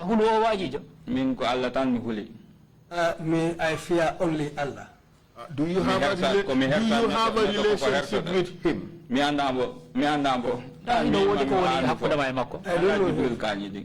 Jibril Kani. I cannot remember who is Jibril Kani. I cannot remember me Siftorani Hombo Jibril Kani. You gave me a name, something Gomez.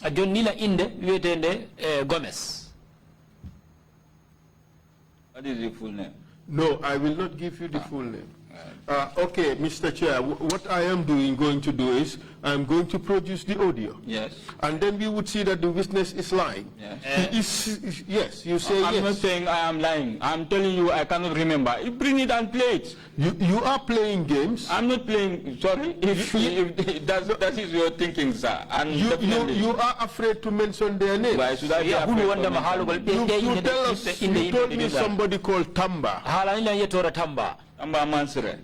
Was he a member? Tamba Mansere. I think so. Yes. You gave me that name. Yes. Tamba Mansere. And you know what? Jesus said, he was taken to him by Tamba Masire and Babu Karsala. These are the people you call members of the special operation. Special operation. Jesus Kopeno. But you know Jesus was a lie. What he said was a lie.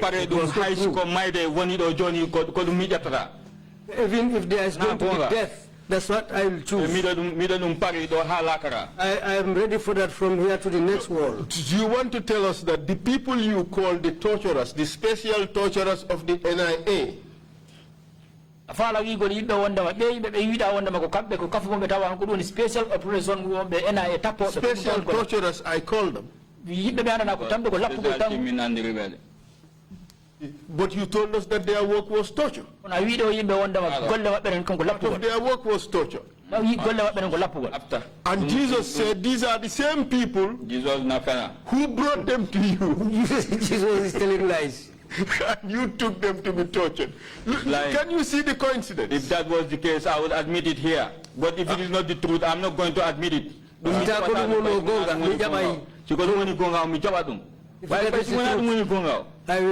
accept. Okay, Mr. Witness, that's not the truth. Have you ever tortured anybody for and on behalf of the NIA? At NIA, there. At headquarters. Have you ever tortured anybody for and on behalf of the NIA?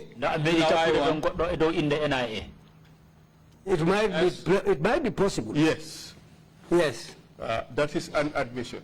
Yes. Yes. You have tortured people. What do you correct?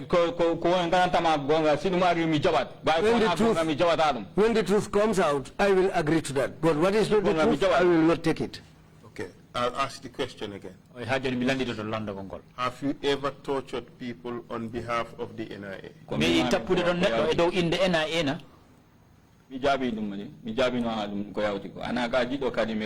I answered that. Or if you want me, do you want me to repeat it again? Yes, and I have heard your answer, and it's recorded. Then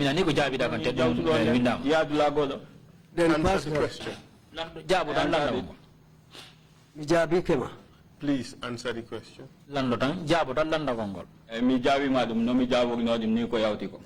I have answered you as I answered in the past.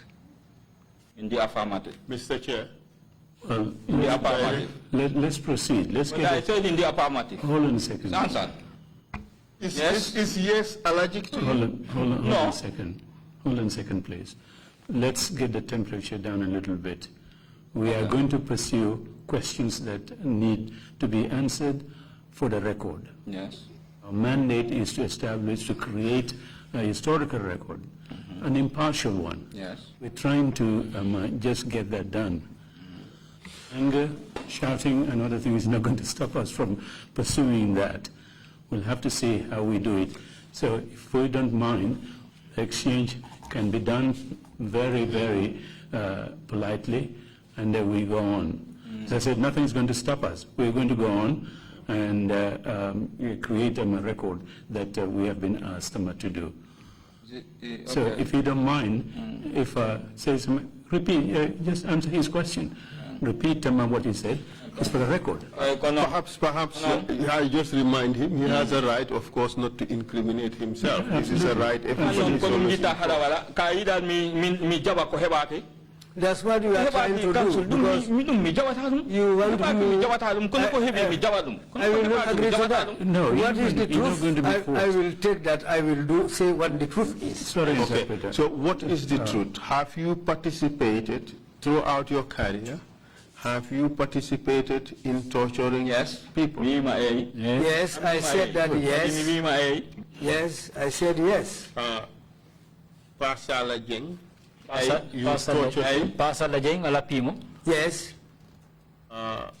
Jibril Waka, that's not true. Jibril Waka. Okay. That one is not true. Well, Jibril Waka said. Jibril Waka wi. You arrested him. Ko an nangoy mo. You took him to his house. Nabudama ka sudu makko. In Abuko. Abuko. You searched the house. Visited the sudu makko dum. Nothing was found. And then you took him for detention for 3 months. Under Sukuta Jame. Sukuta Jame. That's true. That's not true. Jibril Waka on ko private electrician ono. Kala do na yobadi disconnect.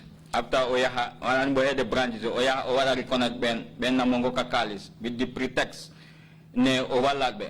So I joni do na yobadi disconnect fof oyaha owala be reconnect wala yimbe yobol ma be biliji wana hombo je kakalis aji mabbe di tawata wanta be biliji mabbe di o wati no ni ko nawe o diko to taw ligaki nawe. Okay, fat. Jibril Waka is somebody who reconnects people whom Nawek has already disconnected.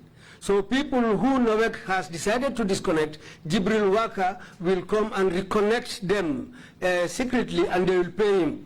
And in fact, sometimes some people will give him their bills for payment, he will take their money and he will not pay the bills accordingly. He was doing something terrible, something very bad. Answer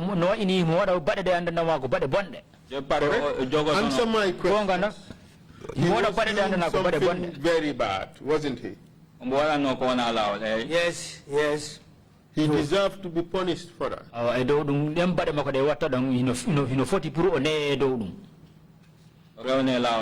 Yes, for him to take, somebody should put him on the right track.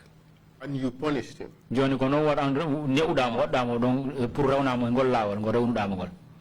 Of everybody at NIA, why would he say that you took him to Sukuta Jame and have him detained for 3 months? Was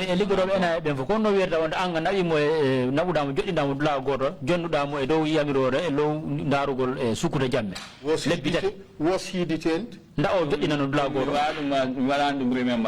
I cannot remember that. But you told us that he was lying. He said he was detained. You said he was lying. Now you cannot even remember. He said I tortured him. I said that is not true. We haven't come to that yet. That's what you said. You were asking them one by one. You started with this guy, Pasala. Okay. I said yes. You tortured Pasala, yes? Yes. Okay. Jibril Waka said you tortured him. You denied that. Jibril Waka, we want them. He said you got him detained under Sukuta Jame for 3 months. Is that true? No. Was he detained at all? I cannot remember that.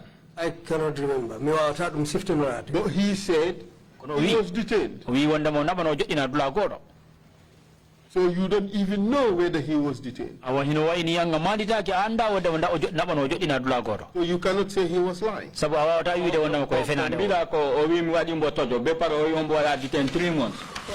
What I'm denying is that he said, I tortured him, that's what I'm denying.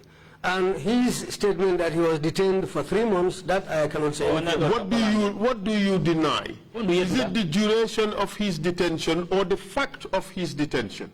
What do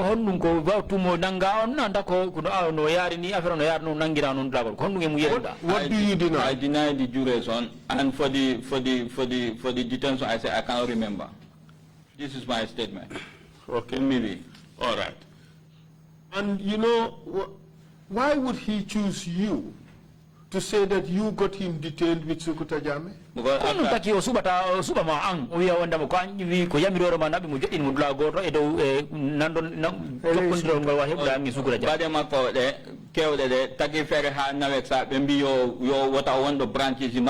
Completely.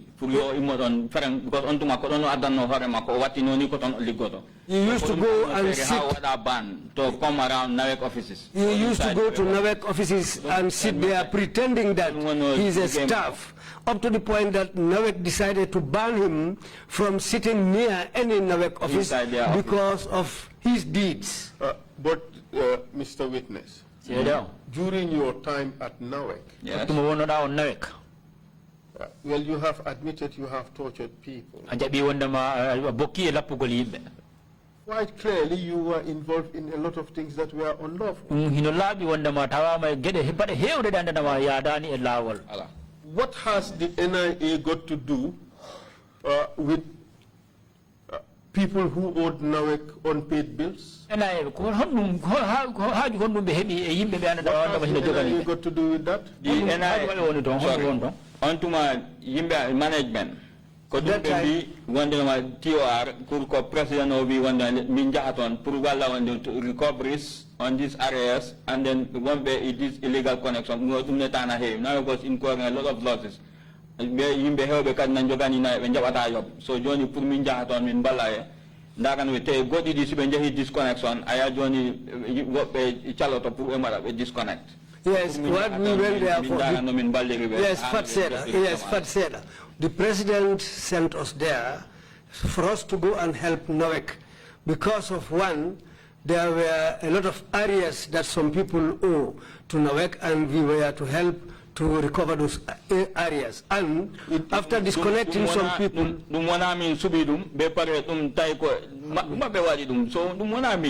that is not because of me. It was their decision. But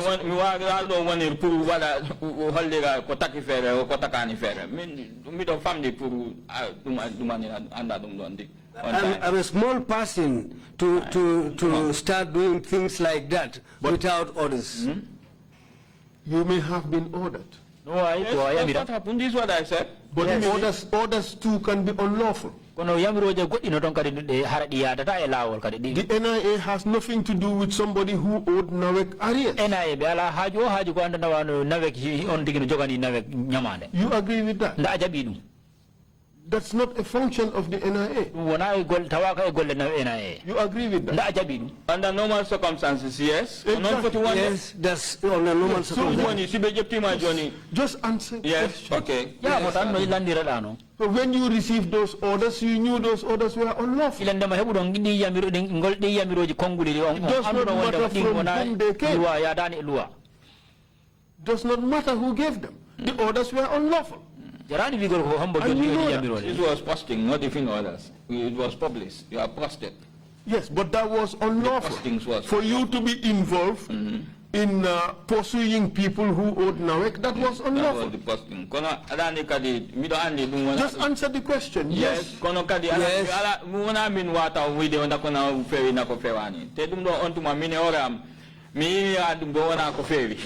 Yes, I cannot say whether it is legal or illegal, but I myself, I cannot say that whether it is legal or illegal. I was just posted there. All this thing NIA was doing with Nawek, you going around threatening people to pay bills, that was all unlawful. Fode bare de NIA ko be wada no kon kambe Nawek no yahno yilo no hulbina yimbe pour be yoba nyamaleji mabbe de il faut ko bare de andanda ma wanda ma ya dan e luwa. You have had many fights with people about disconnections or failure to pay bills. All that was unlawful harassment of the people. You now agree that that was the case? Yes, because that's how we were doing it. We go and help them how they will recover their monies and those who were connected illegally. But there's nothing in the law that gave you the right to threaten or harass people.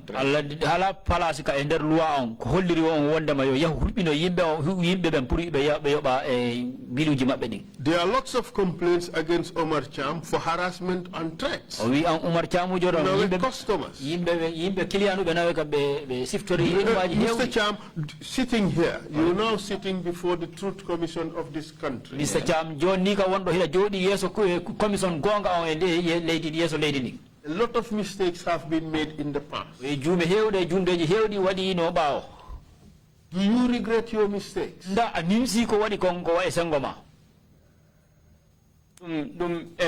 Yes. Do you regret all these alleged threats you have made against people? Do you genuinely regret them? Gonga. Ani kala ko wana hen lawol minim siti dum tebe pare kadi sandari jon bidan minene ko min ettono be no yimbe no be jobiri. Yes, whatever is illegal about it, I am deeply sorry for that. Yes. But what we were doing was to give help to Nawek to recover their areas. Yes, we agree, but that help by itself was unlawful.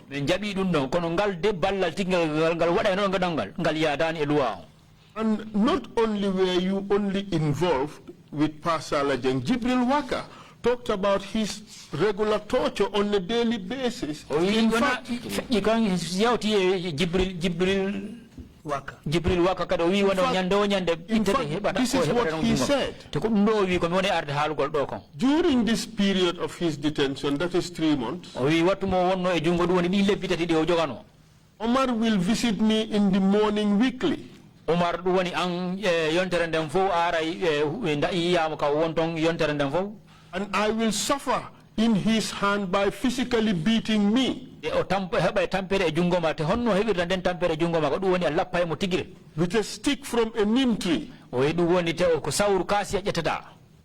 listen to this.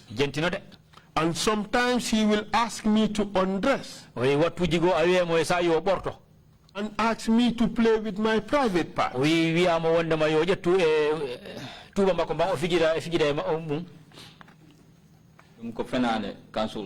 That's a lie, Council. And I am ready for that up to Allah. And I will not agree to that up to Allah. That's not true. That's a lie. Musa Oldi Jao. Musa Oldi Jao. Do you agree that you tortured him? Yes. Yes. Simon Grant. Simon Grant, no? You tortured him. Yes. Bakari Sao. You tortured him. I can't remember Bakari Sao. I can't remember. There are too many, Mr. Witness. Even if there are too many. What I don't remember, I will tell you I can't remember. Senabu Keita. Senabu, yes. Naval force was used when she refused to be arrested. So you tortured her? Naval force was used. You kicked her? You kicked her? No. You beat her? You beat her? I forced her to put her on board a vehicle. No, she said you kicked her, you tortured her, you kicked her like a football. Before you bundled her and dumped her into a vehicle.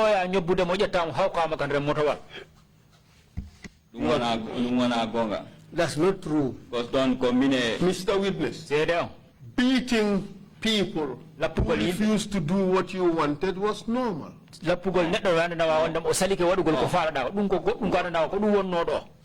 regret beating Pasal Ajeng? Yes, because so I have to take responsibility. Yes, that happened in my presence. Yes. I have to take responsibility because I was the leader Simon of Grant. This is why all those things I said yes, I didn't so deny. this is becoming normal. All the happened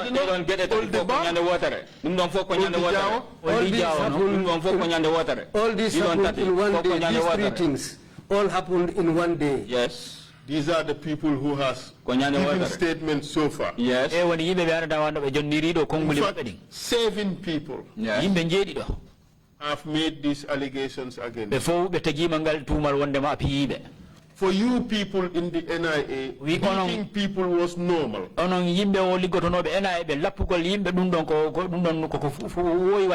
You believe you could get away with anything. That's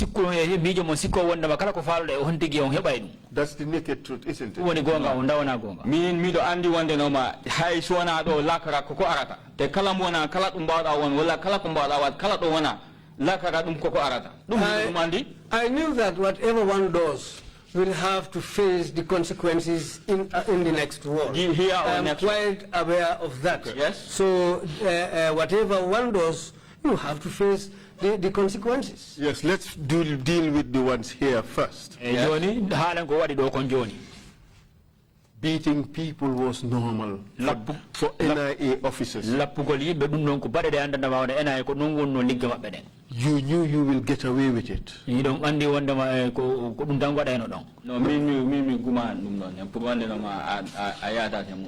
yes, I don't believe in that, saying that I will get away with it. Well, all these 7 people that you tortured, you got away with it.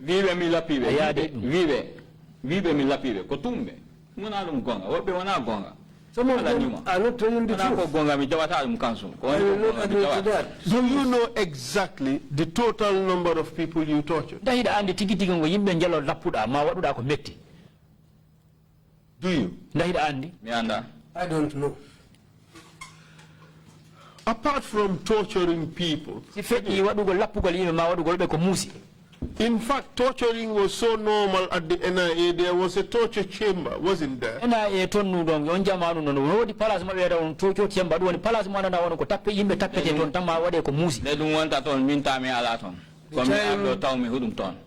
time that was being placed there, I was not there. I came and found that place there. There was a torture chamber. Yes. And there was a torture machine too. Before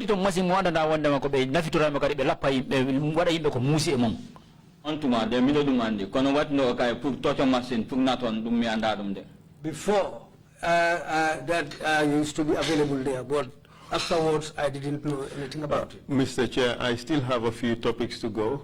Perhaps maybe we should just stop it here and let the witness continue tomorrow. Thank you. Good, Counsel. Would you still want a private meeting with us today, or we do tomorrow? I will have a private meeting with the with the commissioners to discuss few issues. Okay, so he doesn't need to. That would be myself and the commission. Fine, no problem then. That's all right. We will end our proceedings here and then continue tomorrow. I hope the temperature goes down a little bit, but Mr. Witness, we are determined to pursue the truth. Otherwise, the country would not learn any lessons from what has really happened. Meeting is adjourned. We meet tomorrow at 10 o'clock in the morning. Thank you all very much.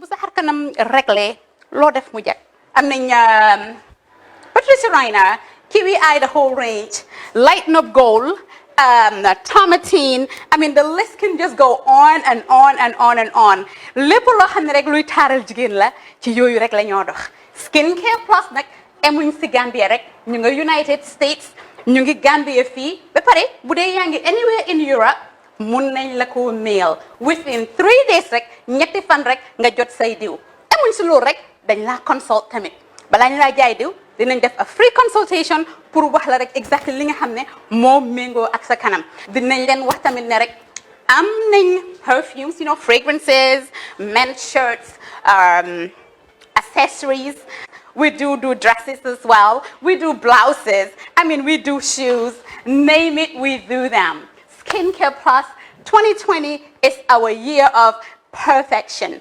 Zero tax. Fi mu nekk nii réew mi fii kenn waratu fi tax kenn waratu fi am problème kanam kenn waratu fi am problème picture boo ko amee dafa fekk ne rek ñëwuloo ci place bi fii. Love like fire. Bring my yobo guma fire. Love like fire.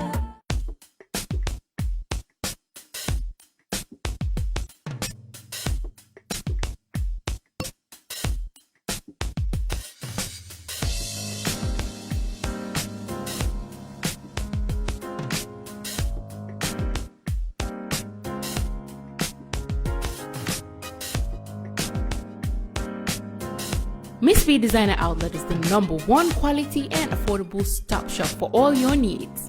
Get your evening dresses, suit and ties, office wears for both ladies and gentlemen, beach wears, sport wears, pure leather shoes for men, quality belts, bags, heels for all beautiful ladies, original perfumes, accessories, and a lot more.